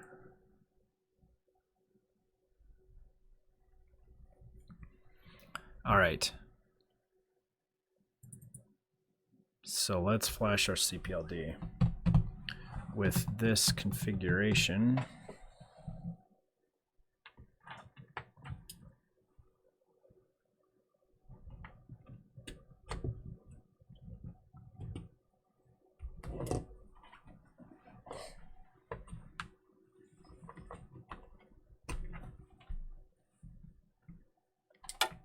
mess of wires here.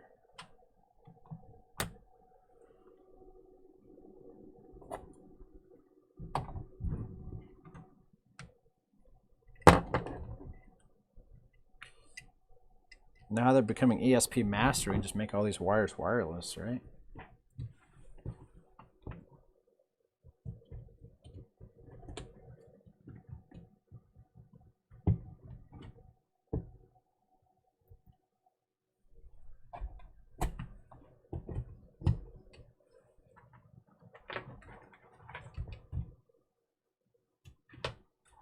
Tangled web of wires I weave over here. Let's get our JTAG programmer running. All right, looks like it detected our device. And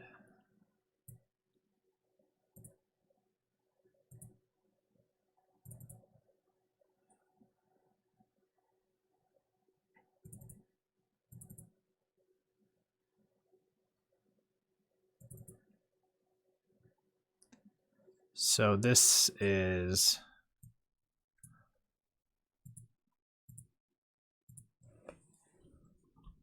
let's rename this before we program it.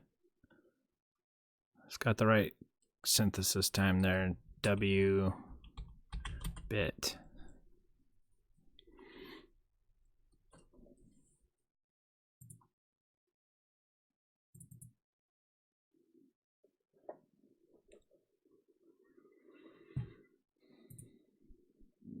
All right.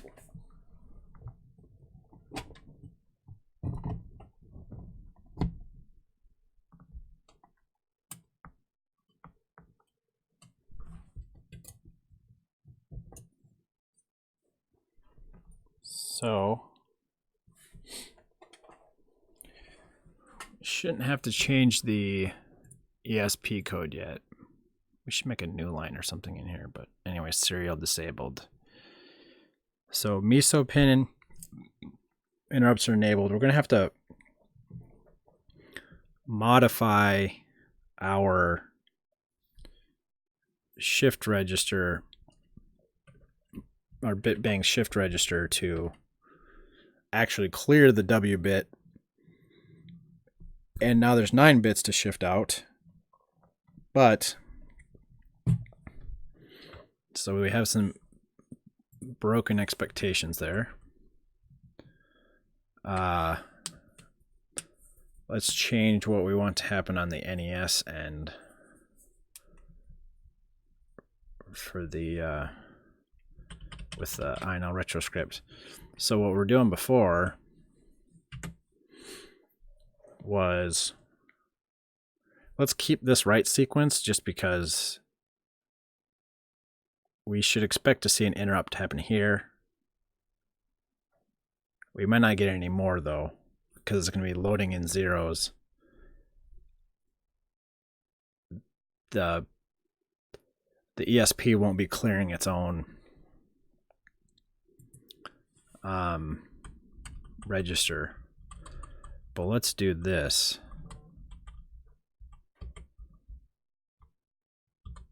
Let's read the 5001 register.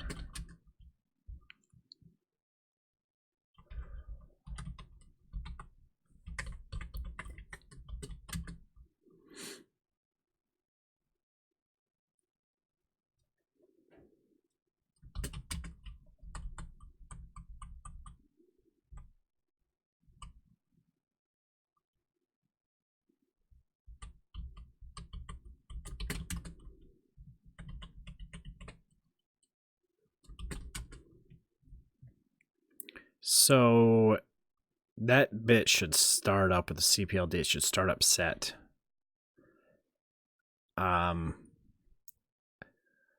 This will get cleared when we write, or we're hoping it will. Now, the ESP will probably read from it before we have a chance to check this. But we still expect it to be cleared because the ESP is going to be flushing it with zeros.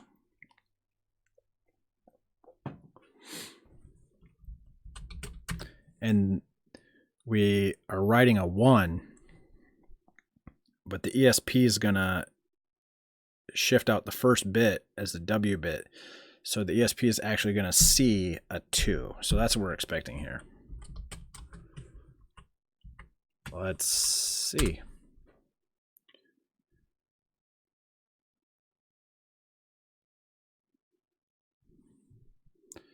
So the very first read, it looks like a bit 0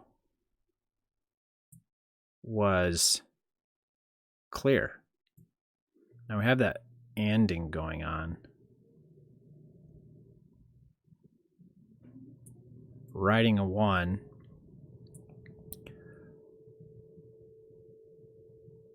And we read back a value of 1. And when we read the next time, this looks weird.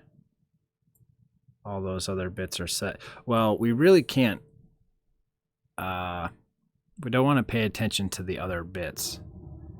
The other bits are open bus, so it's probably from a previous, really all we care about is the most significant bit. What did the ESP do?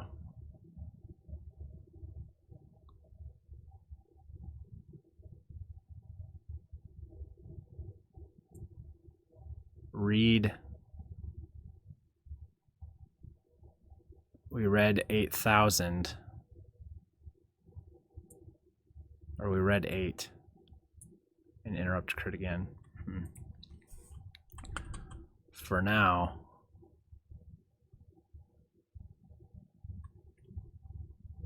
Because the ESP is taking that pin high, right?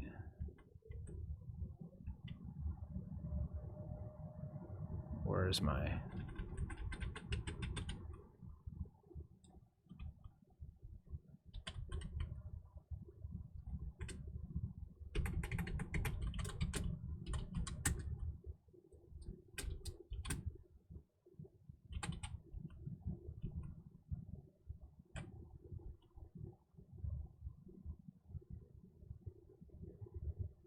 It's set as an output and it's set high.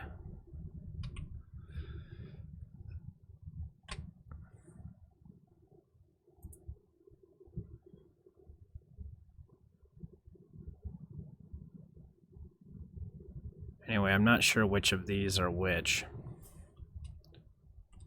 So I'm just going to comment these out for now.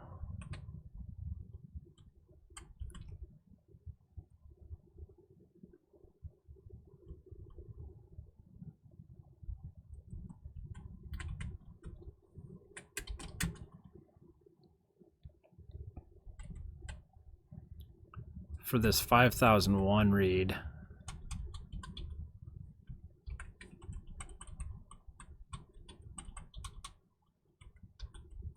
we can or this value OX80 ANDed with that. So that should only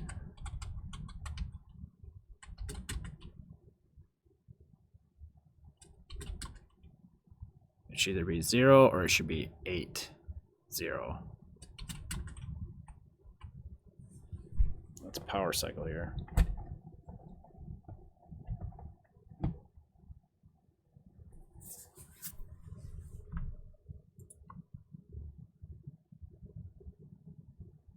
All right, interrupts are enabled.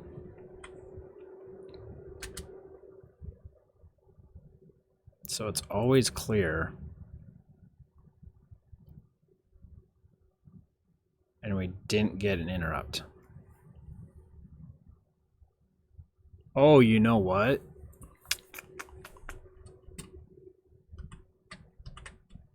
ESP0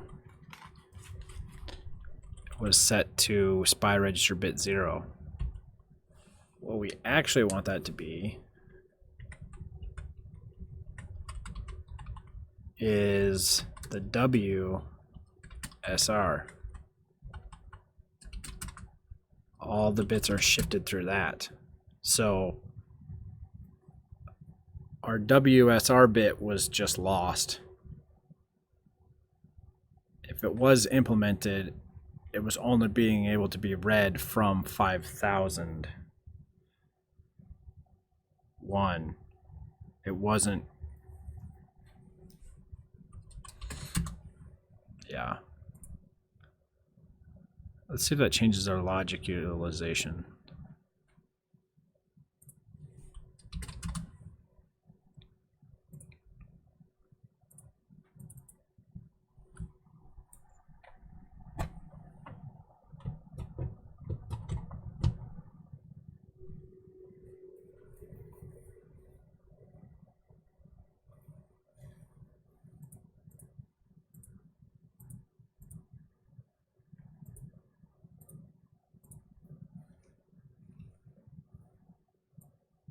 Hey, thanks for the follow, stranger. Stranger danger. Let's see here. So we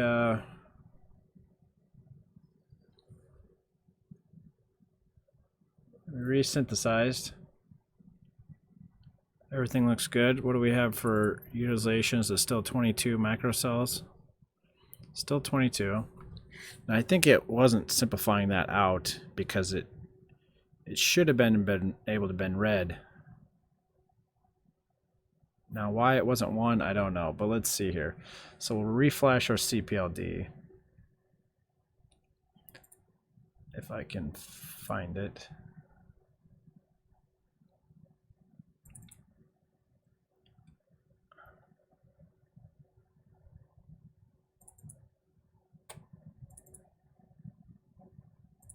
Okay.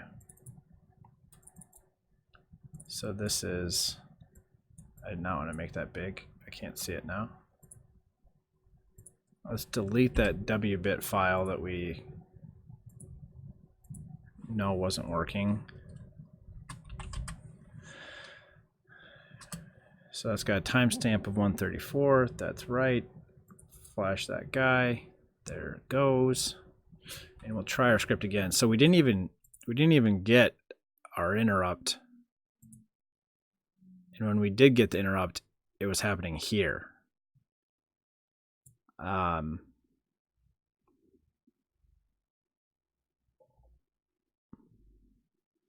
our write must have been allowed because we wrote 1 and then we read back 1. So this should have been high. Let's see if that fixes it. I don't necessarily expect it to.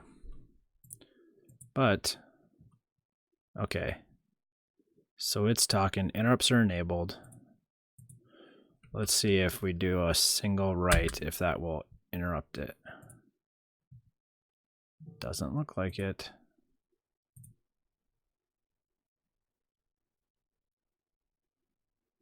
It's still, this bit is not high, and I don't know why. Wait.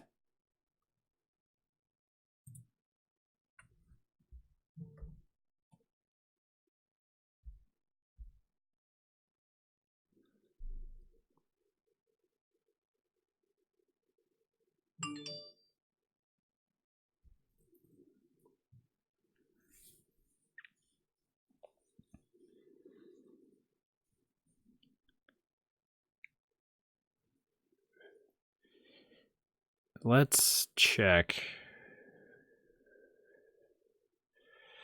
Part of the thing is I don't 100% know that bit is starting up.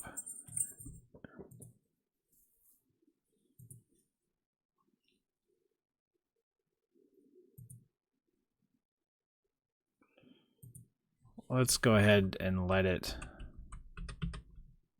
do that 8,000 right.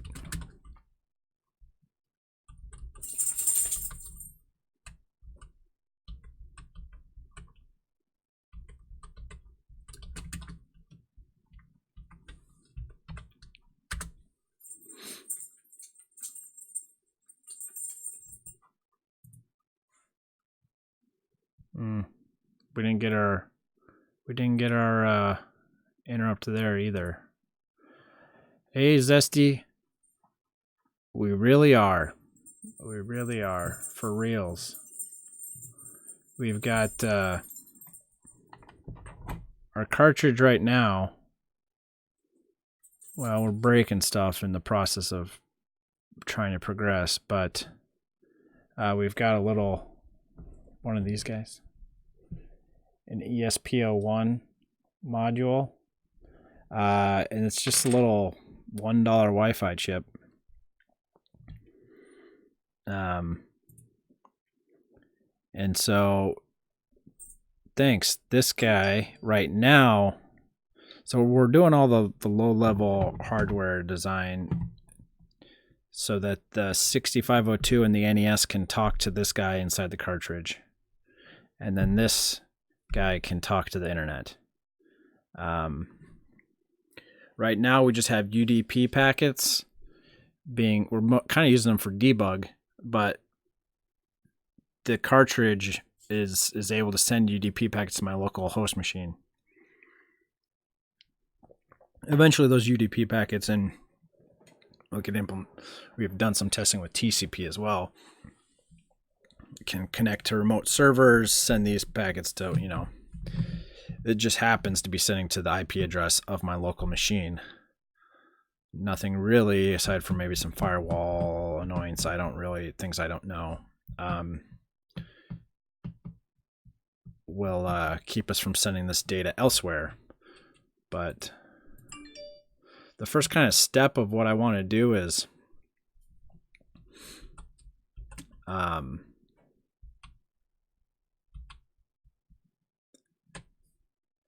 have basically just put a register, a variable inside the ESP that one game.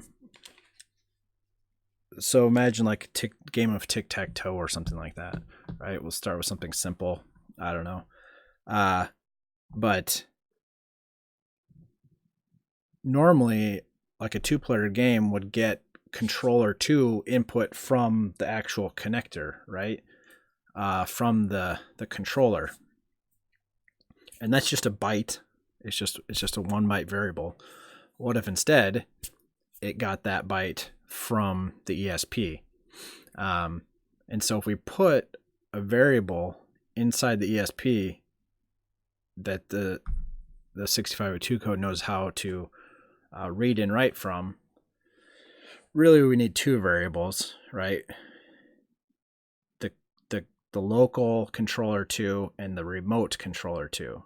So console, my console, right, would write player 1, me, the current state of controller 1. And then the ESP would take that value and go communicate to the remote console, your console, and say, hey, player 1, well, really in that console's perspective, it's the remote player. Player 2 has update the byte, so now your console sees my byte, my controller state updated, so it can go in. Instead of getting from the controller, it just reads that other variable. Now it knows the state of my controller from afar, and then my console needs the same information. Yours would pull your controller and update the write only register variable. That's what I want to do. So we're having problems here. It does not seem like our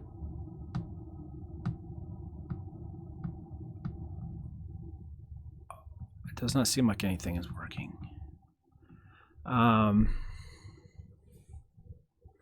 We always get 0 when we read. Let's do this as a little bit of debug.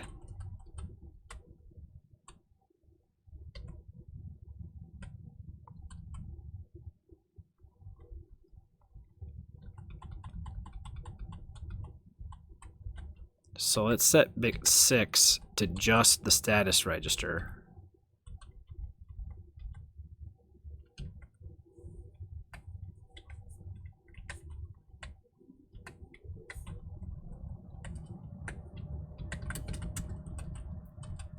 Let's set, just to make sure that I can read from this register like I think I can, or I should be able to. Let's set this to ESP int, so this is bit 5, and let's set a couple other bits. Let's set the lower nibble, so this will be 3,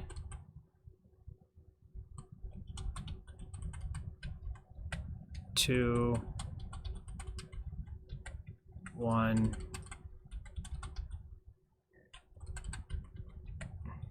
This is gonna, well, I don't know. We'll see what logic this consumes.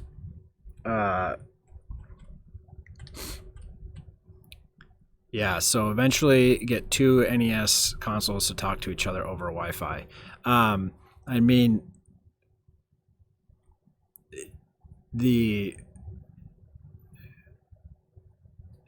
I like the idea of being able to have peer-to-peer. That's gonna, get the lowest latency. There's no reason that we shouldn't be able to do that. But that doesn't make sense for every game. And depending upon the game developer, they may want to implement a server. Hopefully we can get some community servers set up for people to use, but it could be set up differently. Instead of peer-to-peer, there's a server that you connect to, and the console is just talking to the server, and then the server is handling all of the game intelligence and whatnot.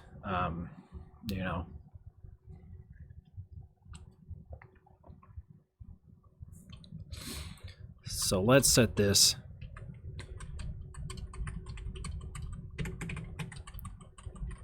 so the lower bit, or the lower nibble, if this is how I think it is, the lower nibble should read 1010, so we should get a hex A in the lower nibble whenever we read.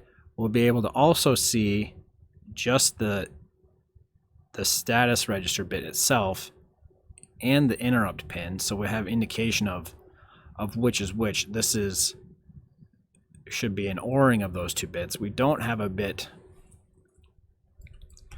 a bit 4 right now. That's fine. But for some reason,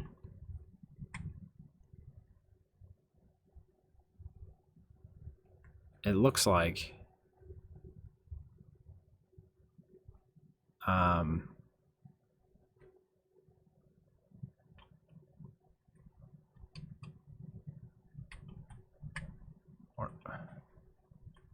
I don't know what's going wrong, but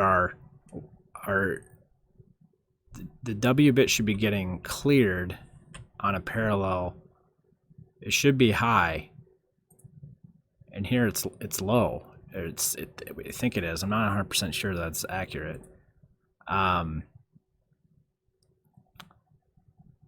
And this should be getting output to ESP0, the MISO pin, and that should be causing a trigger. And we're not getting any triggering. So a little bit of debug here in the verilog. Debugging verilog code is not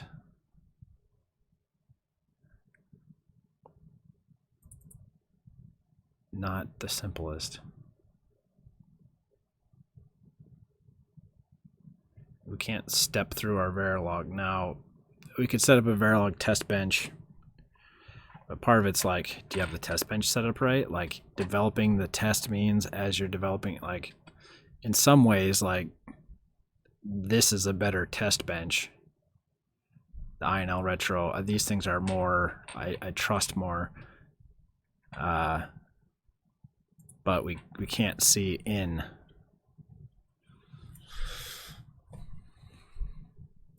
If we had a test bench set up, we could see some of these inner signals. So we're up to 28 macro cells with all of that nonsense. So that tells us we at least did something that wasn't getting 100% synthesized out. Why is this so big? I accidentally hit the enlarge button and there's no like minimize. it's only massive. Anyway, you just can stare at this lovely white screen while I find the file.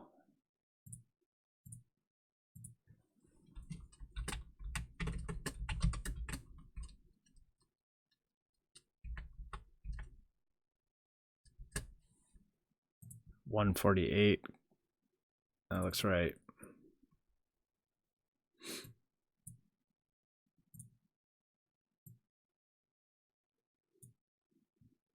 Okay. So let's not mask out all those other bits.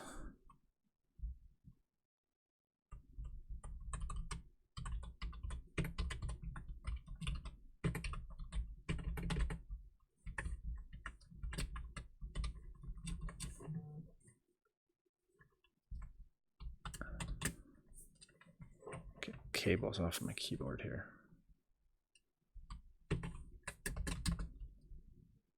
And let's replace these.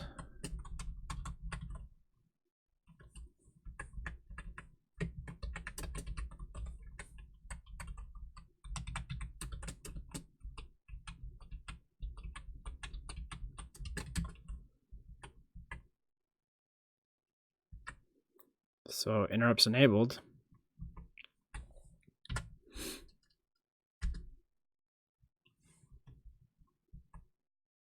What happened? 532.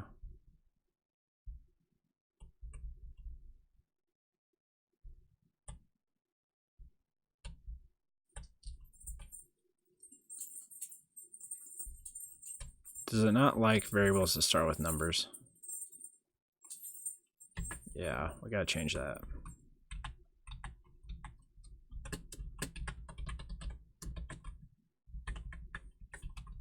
I'll just swap them.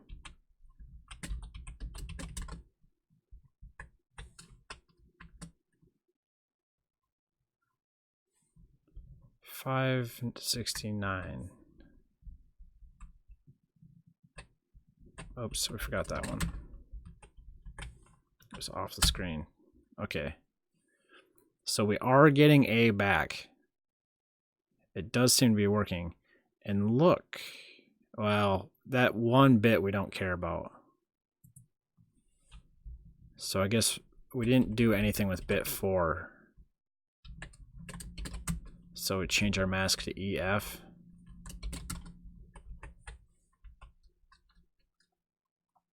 Because that's open bus. So it's saying that they're always clear.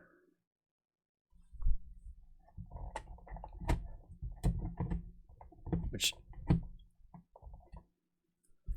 doesn't make any sense.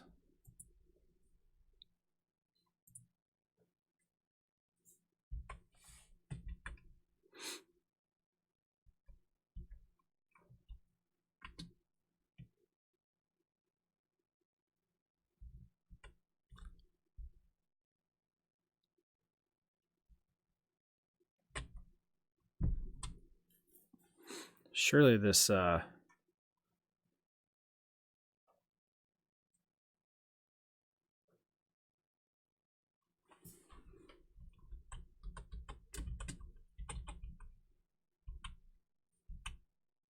Wait, what's ESP int? I just grabbed that name and it's not a valid name. That's probably the problem.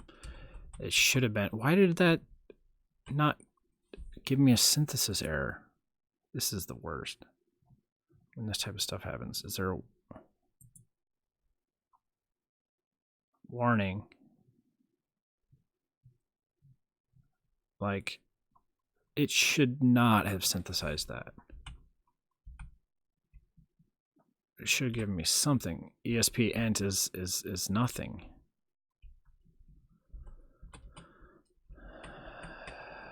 It's SPI int is what we called it.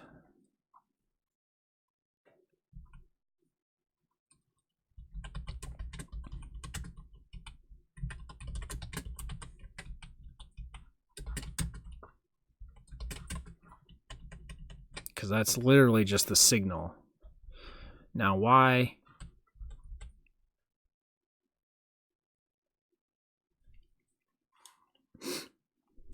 that bit is starting up as clear instead of being set is beyond me. But I don't have much insight into the micro or the CPLD. It might be because of the wait, let's do this. I don't think this matters.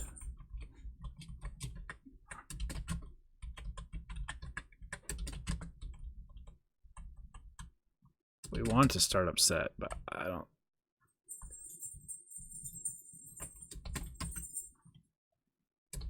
So let's synthesize that.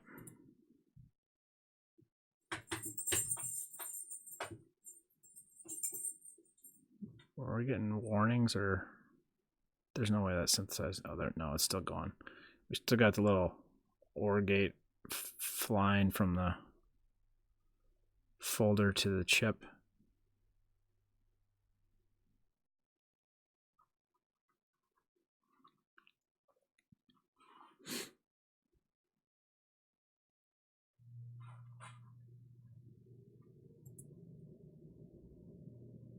Okay. Pop up my massive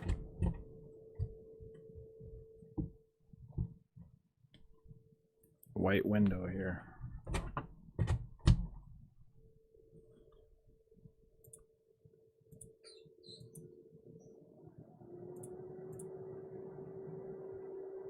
Just gonna have to deal with it because I don't know what's going on.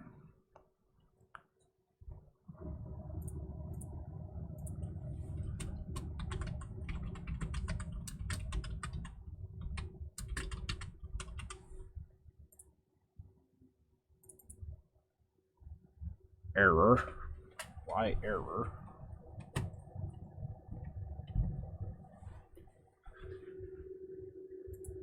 Detect device. Device detected.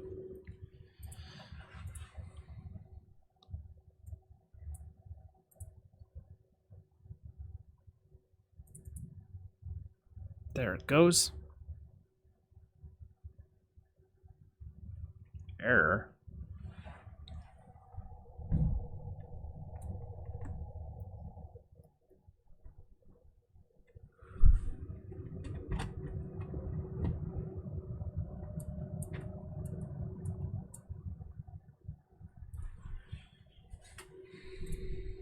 Try this again. I think I need to.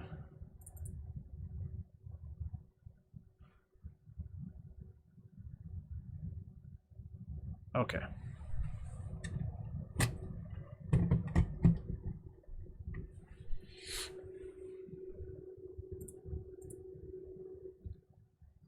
Interrupt enabled. Try this again. Hey, look at that. We're getting one of the bits, so 2.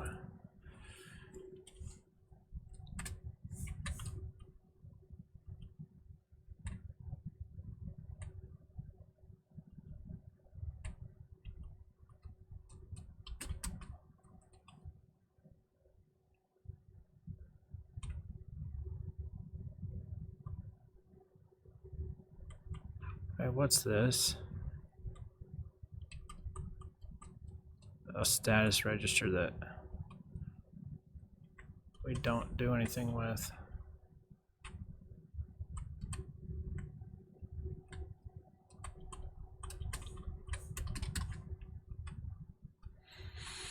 Anyway, so bit 5 is the actual signal, and it is saying that it's set.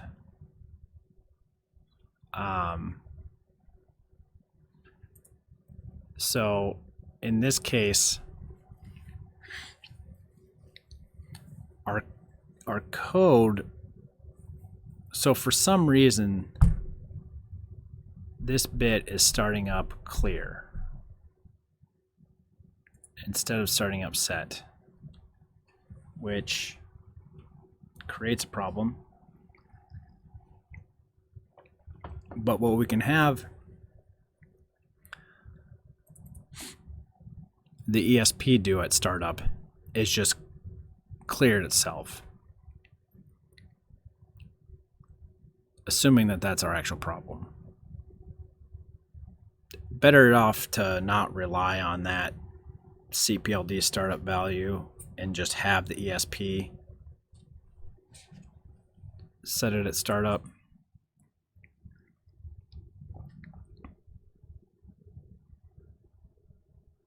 Yeah, I don't know.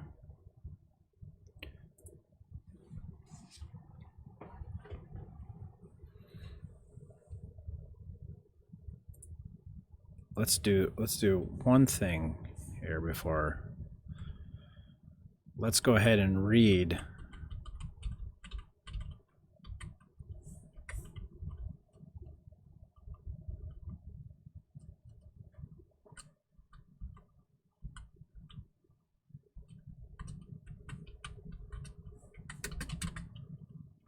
let's do one read before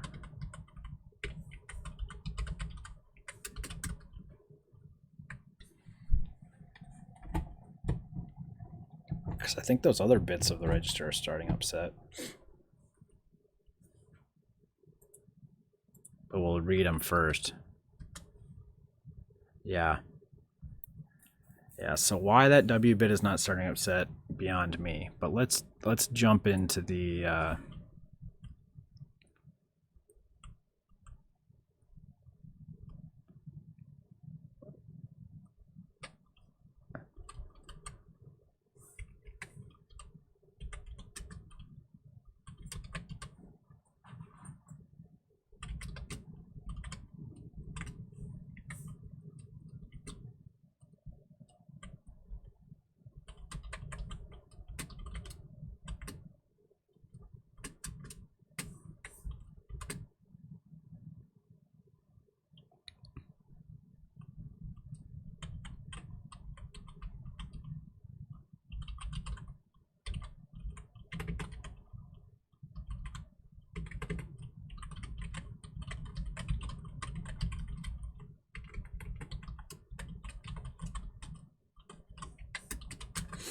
so to do that, and I think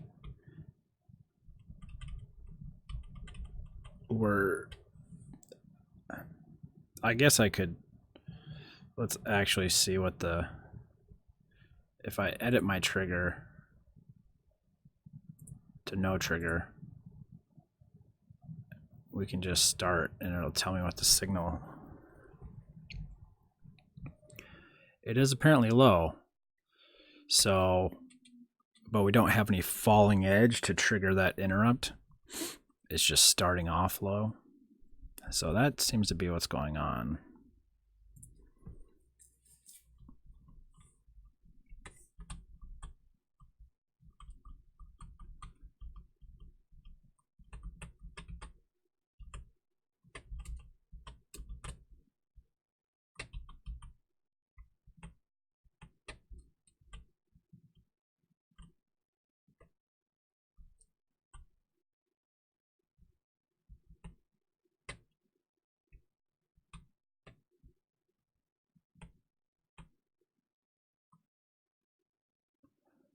So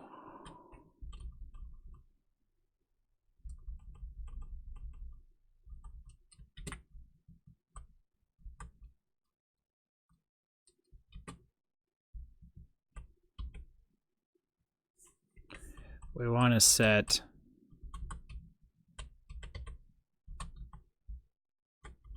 SPI master out serial in, set that high.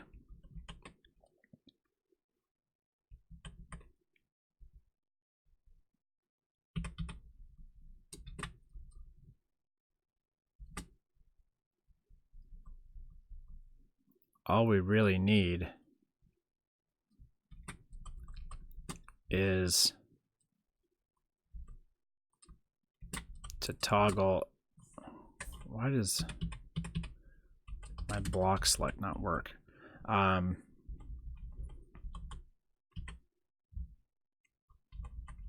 We have to set this to parallel mode.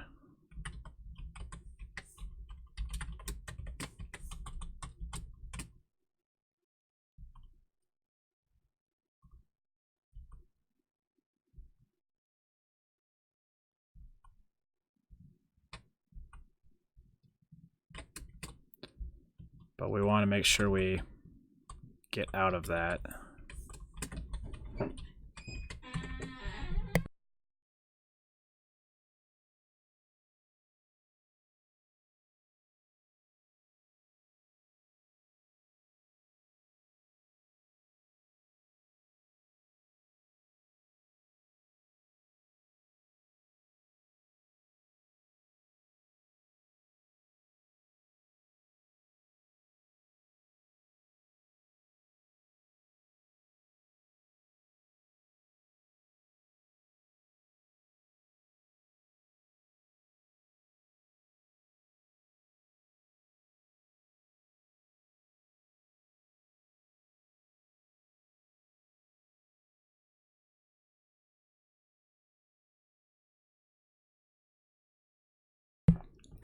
Got a goodie delivery here.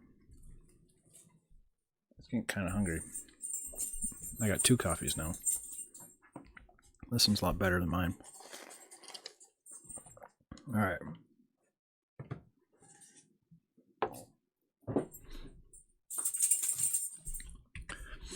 So serial mode, taking it low. SPI clock.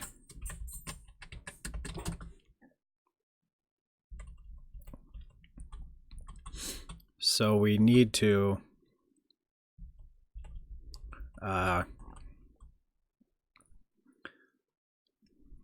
this needs to be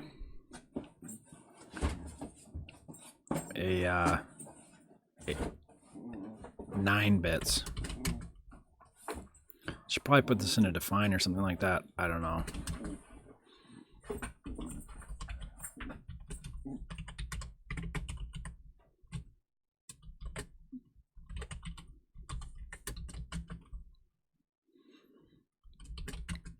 So this is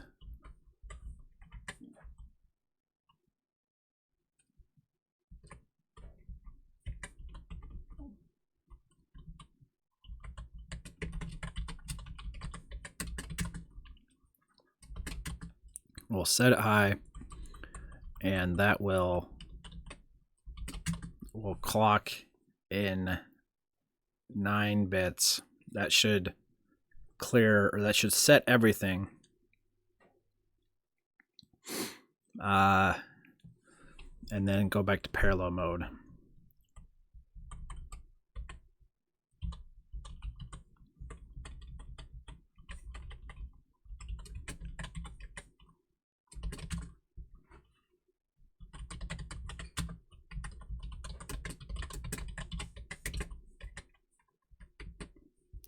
Okay.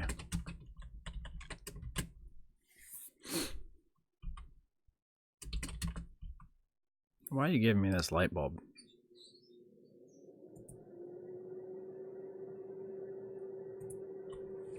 InNet SPI reg.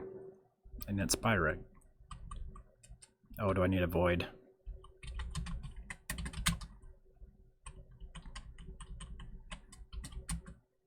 Why do you bother highlighting, telling me things are wrong without telling me what it is?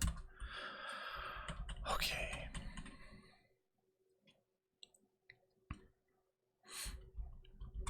So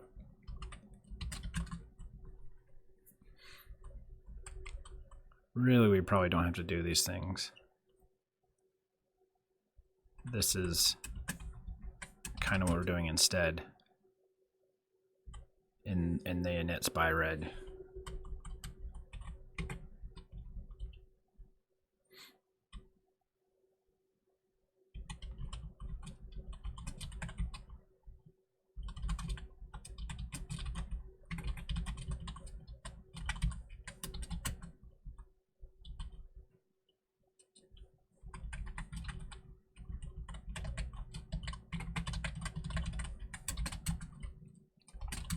All right,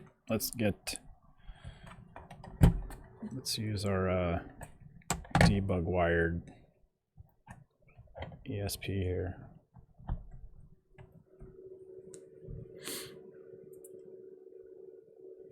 See if we can flash this guy.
All right.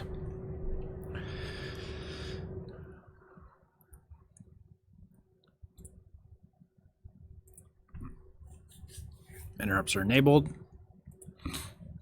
Hopefully, we get these upper bits being set. Hey, look at that. 4A. So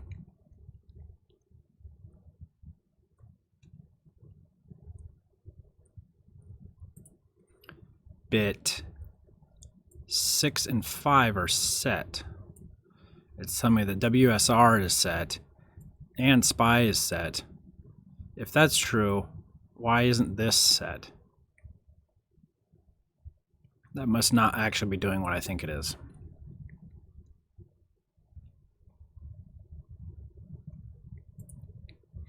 But let's just go with it for now.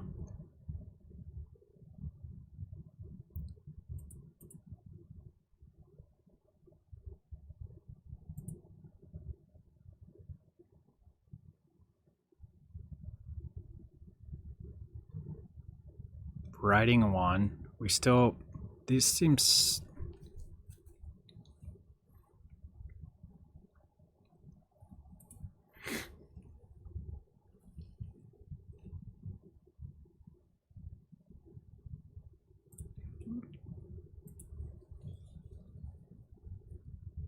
I don't think it's,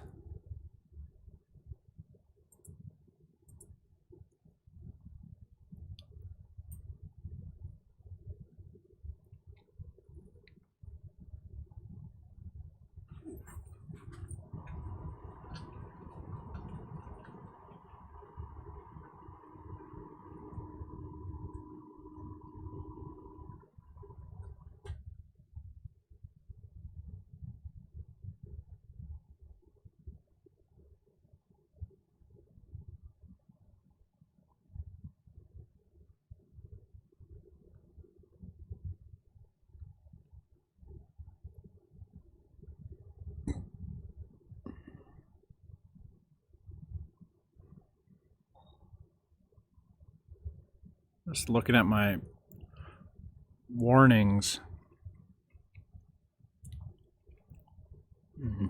A reference to variable WSR is not in the sensitivity list. Yeah. Port width mismatch for port in. Formal has width 2, width 1, actual 32.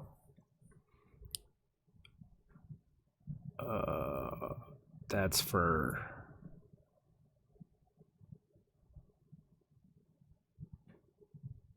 line 254.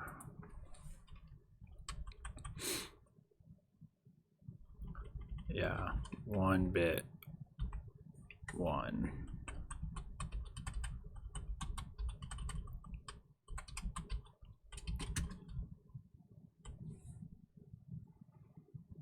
This, it's telling me both of these bits are set.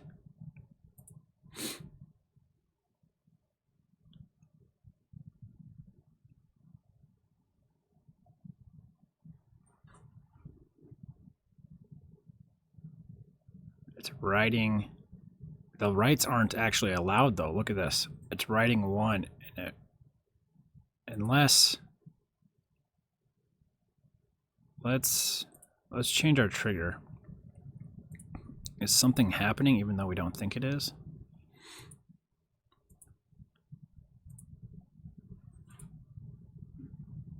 Okay, we'll start.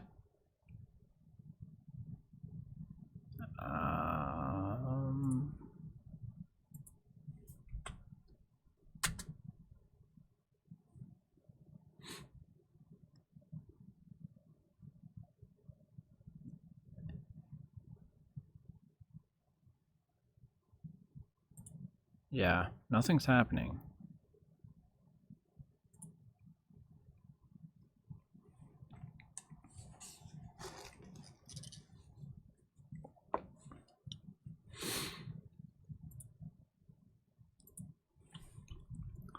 Something is up with our...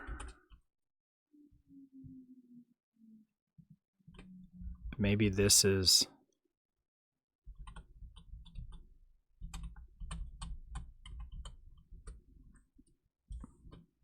I don't know.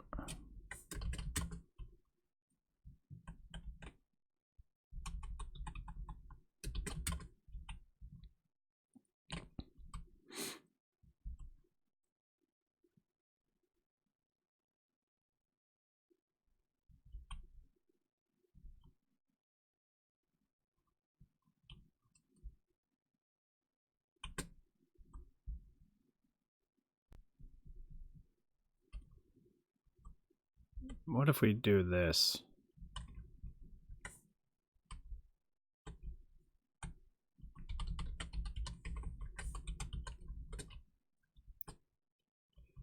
SPI register WSR equals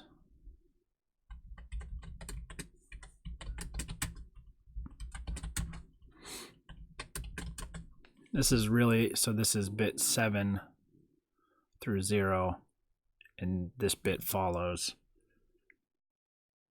I would do this in one thing. I don't have any explanation as to why that wouldn't have worked as two separate statements, but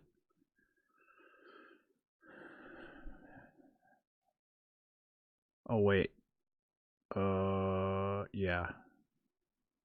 So Mossy goes into bit 7 and bit 0 goes into WSR. It seems like everything's getting lost in WSR. I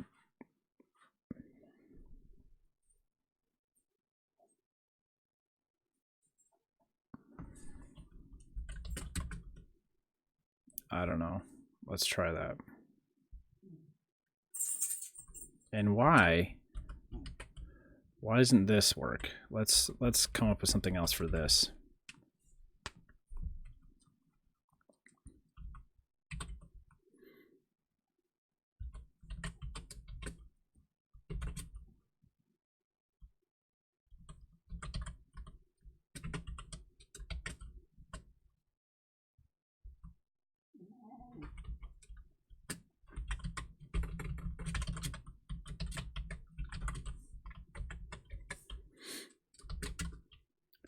So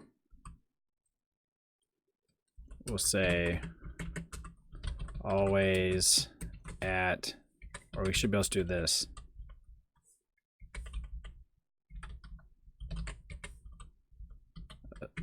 Assign status W SR and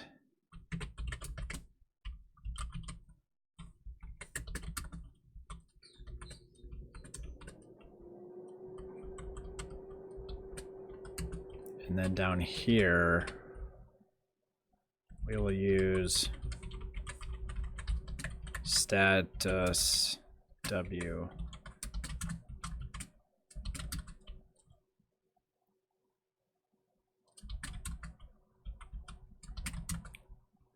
maybe that'll actually end it like we want it to. That's weird that it wasn't working either.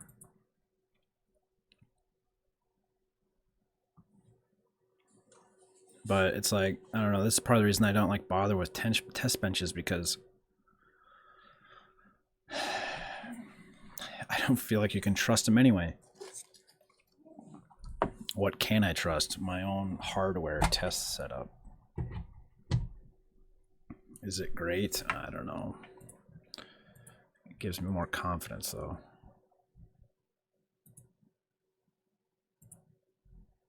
All right. Giant white screen here. I'm not going to rename it. I'm just going to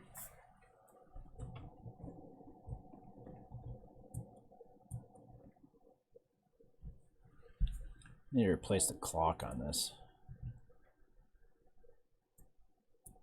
programmer.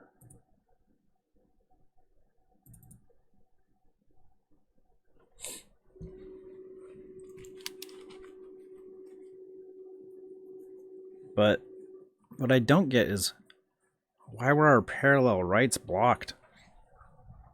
I don't know, there's all kinds of weird stuff going on.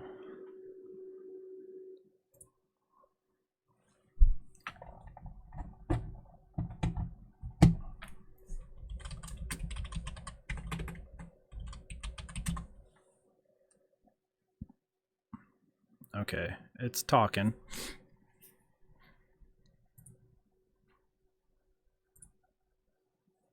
Let's go ahead and start this guy to catch something that changes. Or I don't actually know what our trigger is. Logic change on anything. Okay. Run our script here.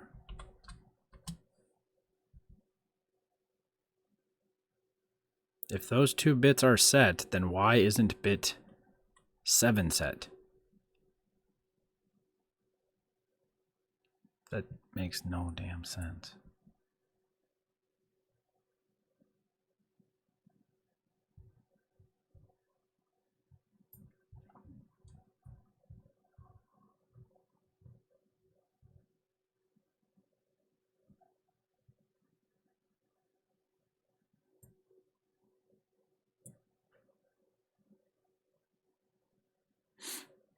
Two 16.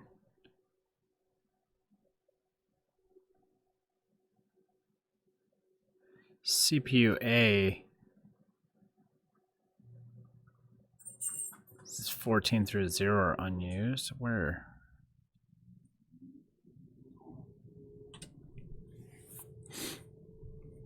Oh, bits 11 to 1 of those are unused. Yes, that's correct. Where's my incomplete sensitivity list? Let's fix that. Line 170.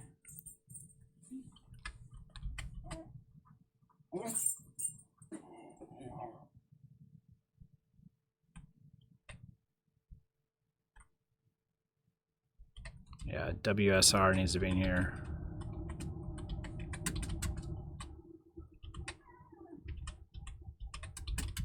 Let's check our other errors. Pruning those bits not used. Pruning bit 3 of mapper reg. Yeah, not used. Okay.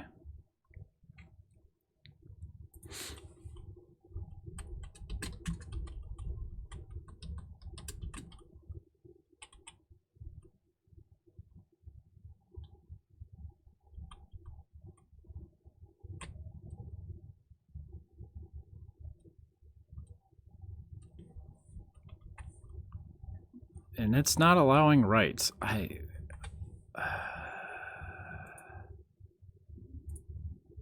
Let's just run.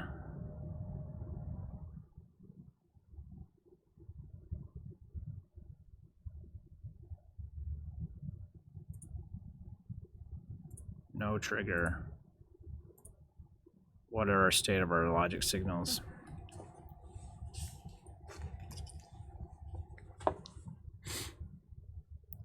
I don't know which one this one is actually. So this is clock.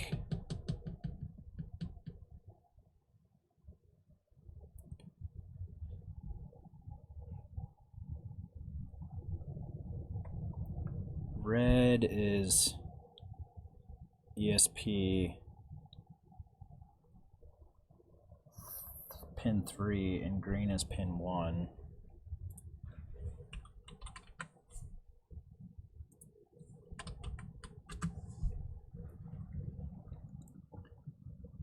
Yellow is 2 and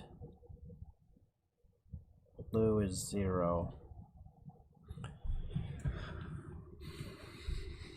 Does that agree?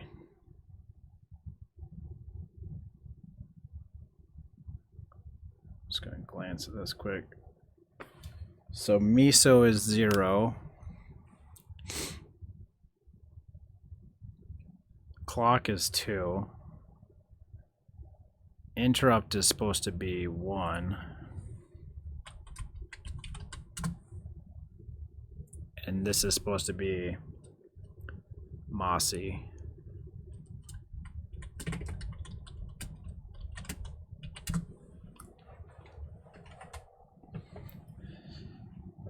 So the interrupt pin is low. If that's true, then no wonder it's blocked. Did we mess up our... Oh, wait a second. Wait a second. Am I confused? So high is parallel and low is serial.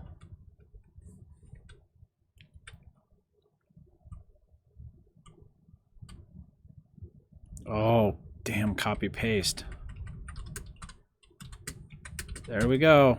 See, that's the thing, like, we got like 4, 5 different things going on. You gotta take the smallest of baby steps. Let's see if that explains why our parallel writes were getting blocked. And that might be the reason for everything not working.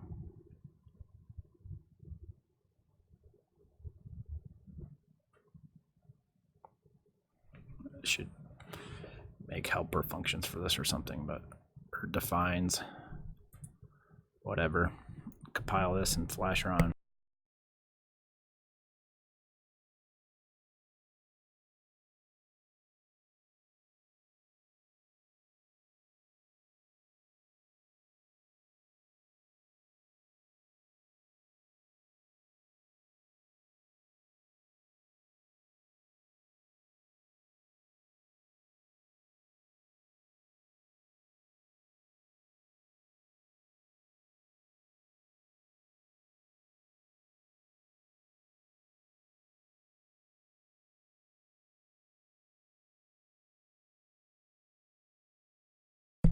There we go, it's talking.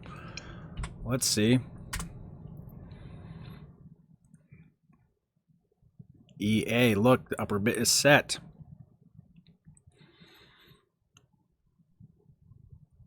Now we wrote 1 and we read back and we got, yeah, now the shift register is, we aren't intelligently changing the master out slave in. We were previously, that pin was always low, so always clocked in 0s. Now it always clocks in 1s, which actually is a better default because that should clear our interrupt for us. And it looks like we got interrupts. Hey, look at this. It got our... Now we have to... Now it's doing like I thought it would. So we actually wrote a 1, right? But our fetch routine doesn't throw away the first bit. We want to throw away the first bit because that's the W bit. So everything is shifted by 1. This is a instead of a 5. Oh my. Looking good. Okay. So let's modify our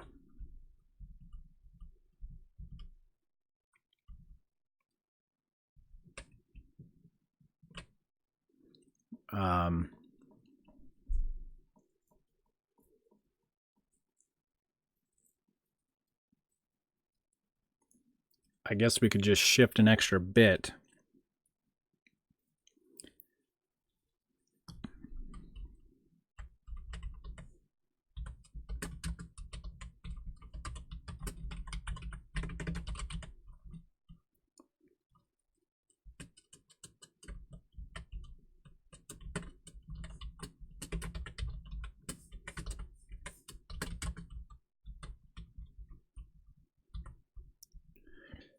So 9.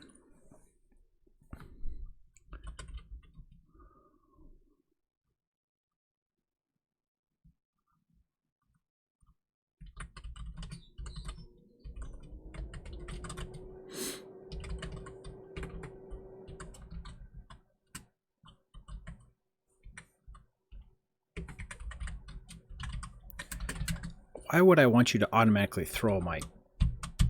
This is terrible implementation of Vim. I hate it.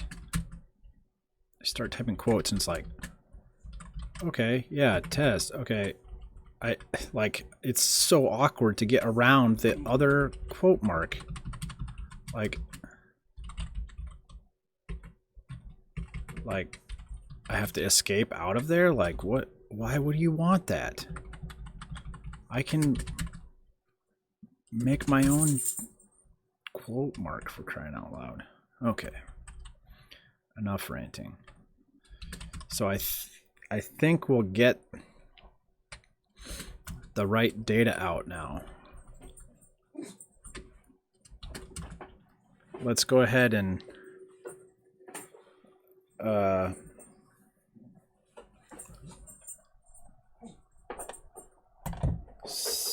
compile and flash that sucker.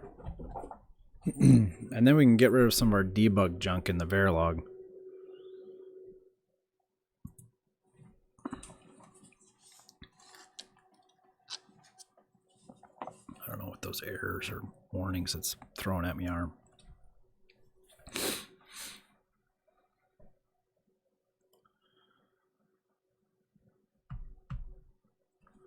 All right.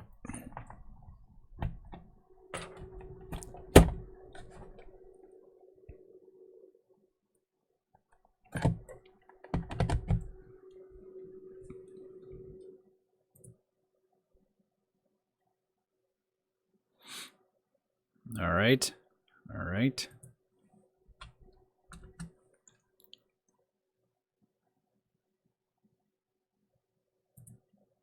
One, 5, 8.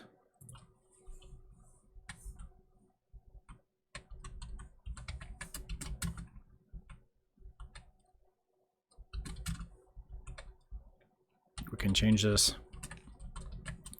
to only care about the upper bit.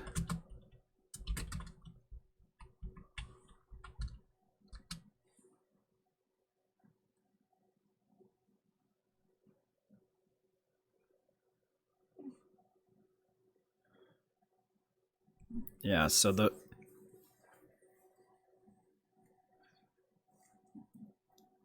we did 1, 5, 8, A. Yeah, yeah, we ran it twice. 158A and then A5C3FF. A5C3FF. Look at that. Ooh. Okay. Let's just go ahead and clean up some of this. We did it. Let's clear up some of this nonsense, because we don't.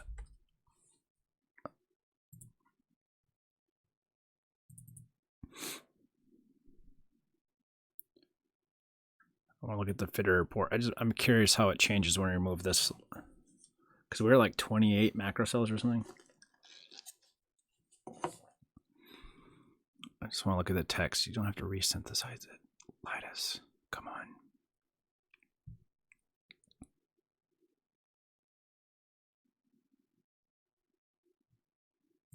Okay. Yeah, 28. Only 4 unused. But let's clear out these guys. And just for future, we'll define a bit 4 here. And if we want to put a bit 4 register, then we can. I'm guessing this would have worked, or it was working. I'm not 100%. But anyway, this is working like we want it to. So, yeah. We've got our 1-bit buffer. I'm guessing this was working too, but whatever. This is easier to read. So we have an 8-bit shift register getting updated with this value. Okay. Now, let's just, I think that's all we really need.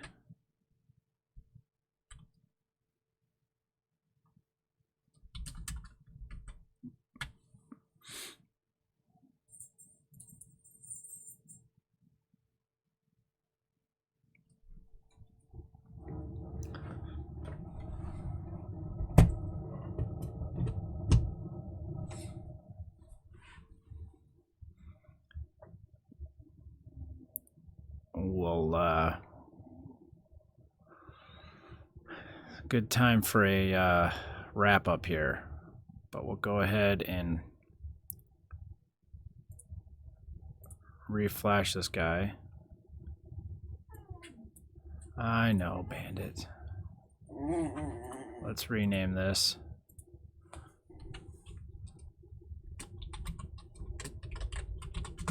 I'm going to name it Wbit working and just hope we didn't break anything. Is it recap time, Bandit? Bathroom time. All right, we ran it.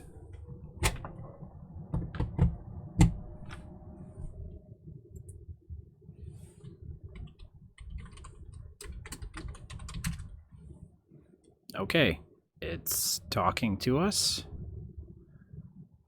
We should also be able to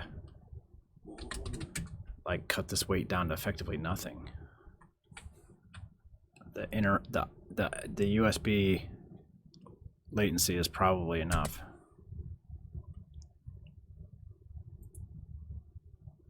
(158AC3FF). Oh, look, we lost. I think we didn't get 158 A, yeah.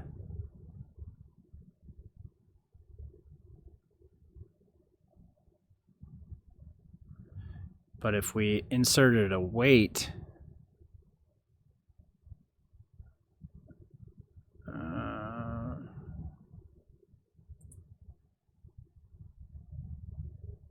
anyway, let's try one more time. we have some extra delays in there because we're reading the status register. Yeah, there it caught them all. Yeah, so let's wrap this up. This is a recap of day 5 for NESnet project. We were fairly successful in getting our interrupts set up. We didn't really get two-way communications. We didn't get that far, but that's okay. So we needed a means to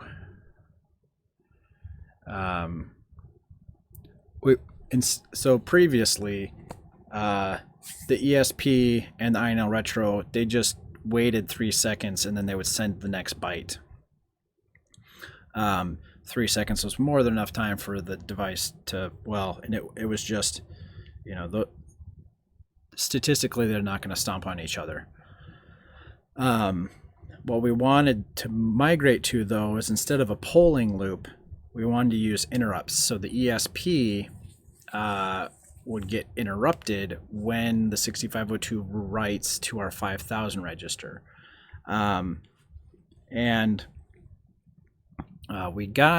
We also are now using platformIO. I like it a bit more. It does have Vim, but I don't like the Vim that's in here. Anyway, we shouldn't have to use this one, but we just are for now.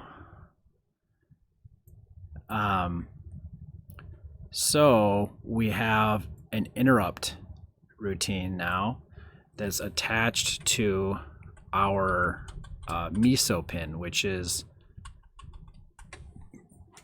the pin that goes from the output of the shift register into the ESP. So master in, slave out. The ESP is the master.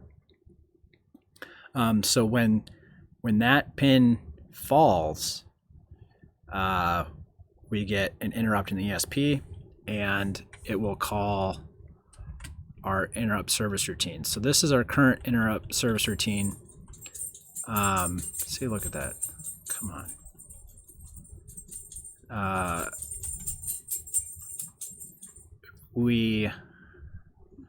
guess we could look at our timing quick here, but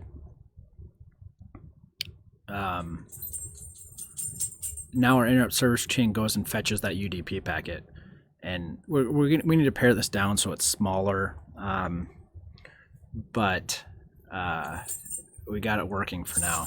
And so what we ended up doing on the CPLD side is we effectively extended our 8-bit register to 9 bits, and bits 0 through 7. So when the 6502 writes to the 5000 register, the data bus will get copied into bits 0 through 7. But when that write happens, what we'll do for this last bit, the write bit, that will always get set to 0 on these parallel writes, and that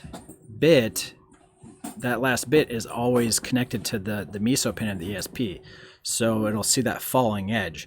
Now the ESP, in order to really clear that bit, it needs to shift in a 1 into that position, and then that will, so it can control that pin indirectly through that serial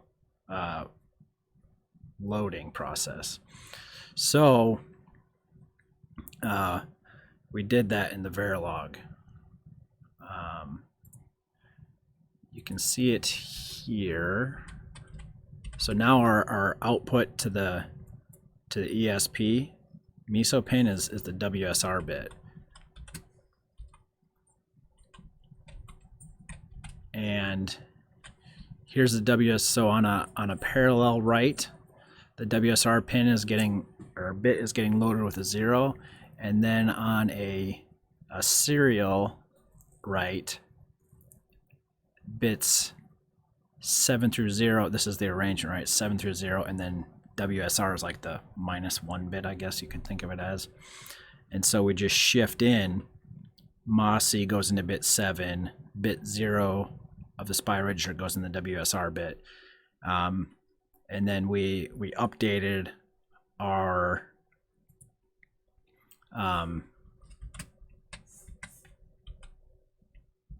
routine to, now it has to shift, it's a 9-bit register. So we shift 9 bits now. And we also, these things are a bit messy and hard to read here, but we have a 5000 register now, or 5001, sorry. Oh, why is that safe? Oh, it's because my print statement is wrong.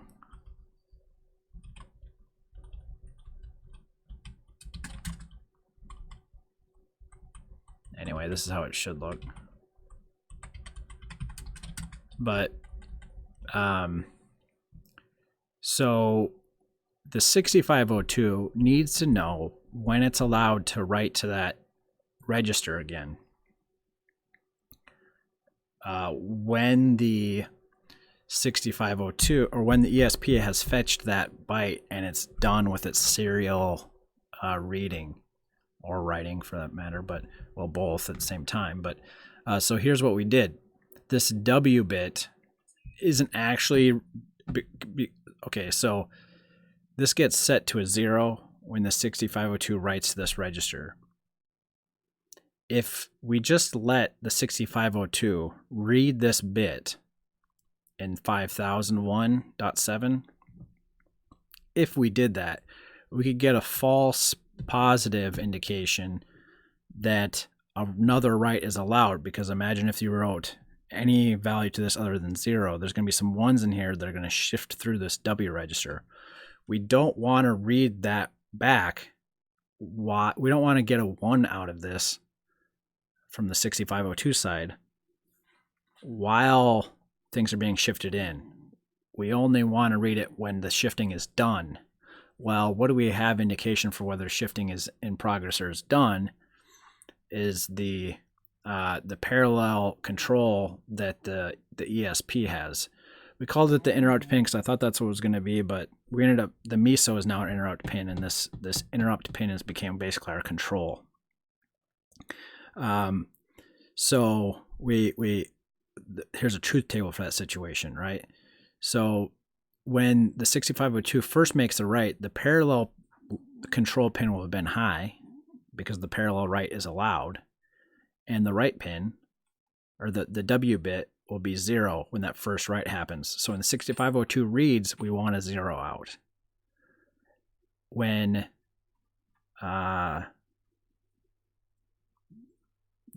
when the ESP starts reading that register, it'll take the control pin low.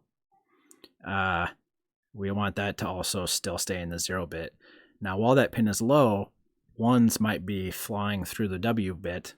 We want it still to read as a 0. But when the ESP is done, it will have on its own shifted a 1 into this bit, and it'll take the control pin high, signaling that it's done. In that case, we can let the 6502 know. So what is this truth table? Well, it's just an AND gate. So we implemented that. So we have our WSR bit in the shift register, but then we have our status W that the 6502 can read. And that's just an ANDing of the two signals. And we have a 1-bit buffer. So here the SPI register can be read back at 5000, but the status register is 5001. So the CPLD now has visibility of that signal. I wired up a bodge wire for that prior to the stream. But yeah, so now bit 7 of 5001 gives us that indication. We don't have it's not super easy to test that bit is getting clear because by the time with the latency of the USB packets, by the time that the write happens, the ESP goes ahead and fetches it.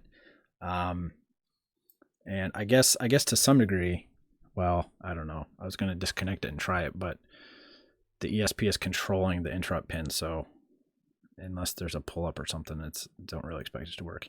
Anyway, this bit being set is telling us that we should be able to read again, or to write again. Yeah, so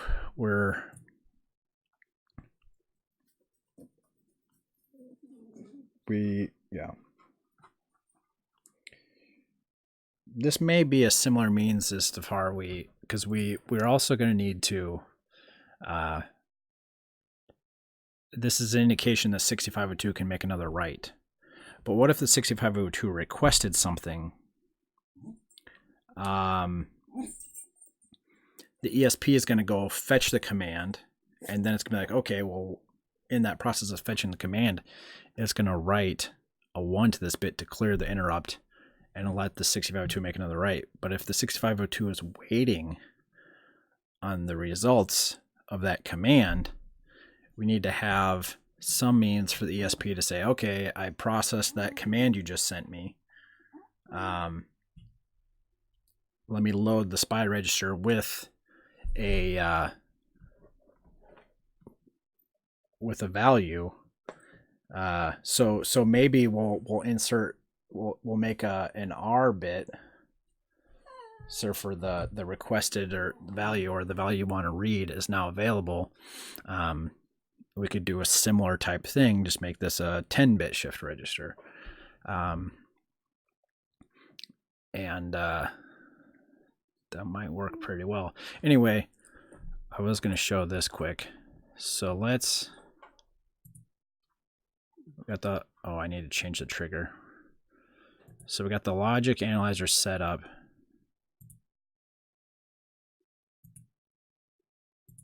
We'll just do a change on any signal. This is just sitting here.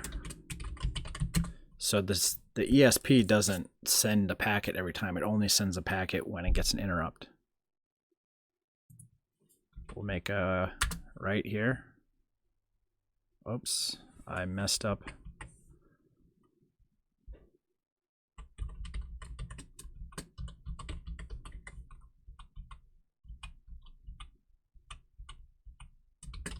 Did I fix them all? I don't know.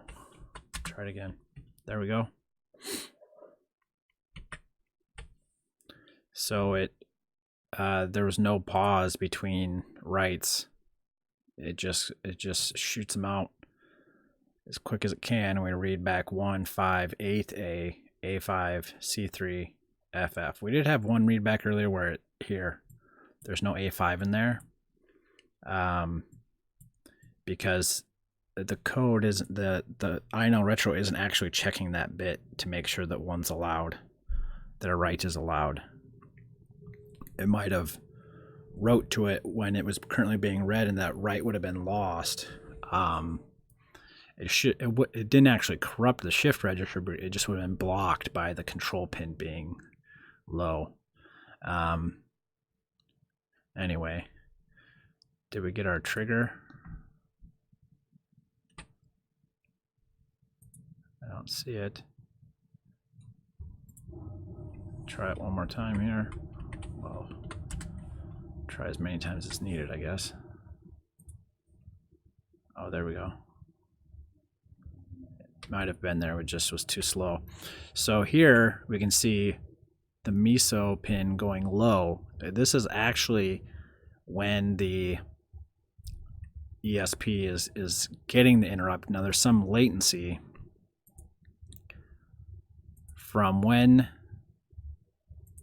the interrupt pin goes low to when the vector, the routine actually starts getting executed.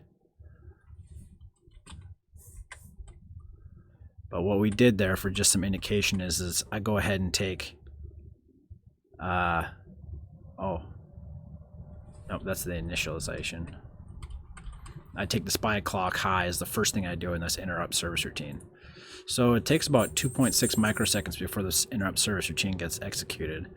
We send some UDP packets in here, so it's still a fair amount of time. But here you can see we're banging out the bits, and now there's 9 bits that get shifted out. So we read 1 here, 1, 2, 3, 4, 5, 6, 7, 8, 9.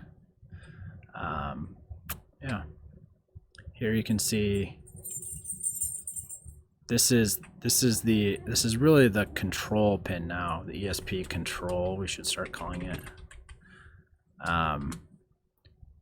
Here's the ESP taking the control pin low so that a serial access to that SPI register can be done. And this MOSI pin is just high the whole time.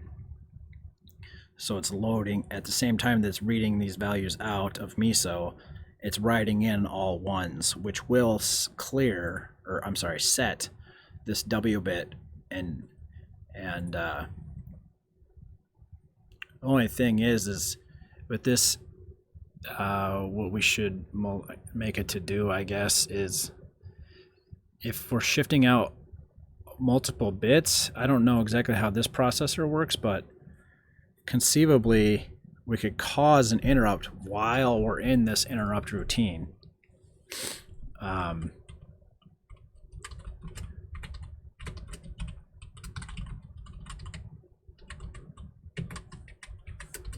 So we don't want this interrupt routine to get re-interrupted again just because we're shifting out data that has falling edges of it doesn't seem like that's happening.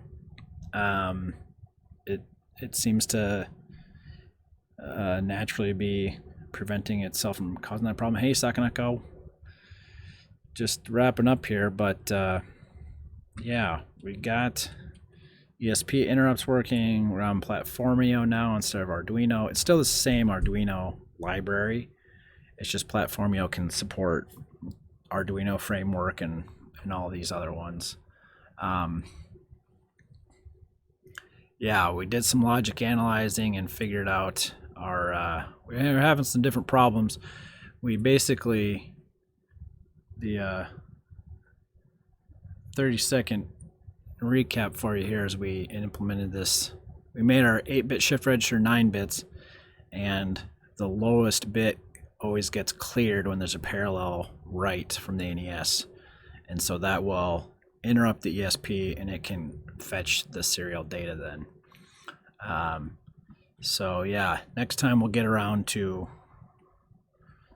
I guess we'll probably have to implement a read bit, have the ESP act on this data that it fetches, and give some information back, and then start defining our command structure set. But yeah, hope everybody has a good weekend, and I'll be back Monday. Should be working on the INLretro stuff. We'll see you then.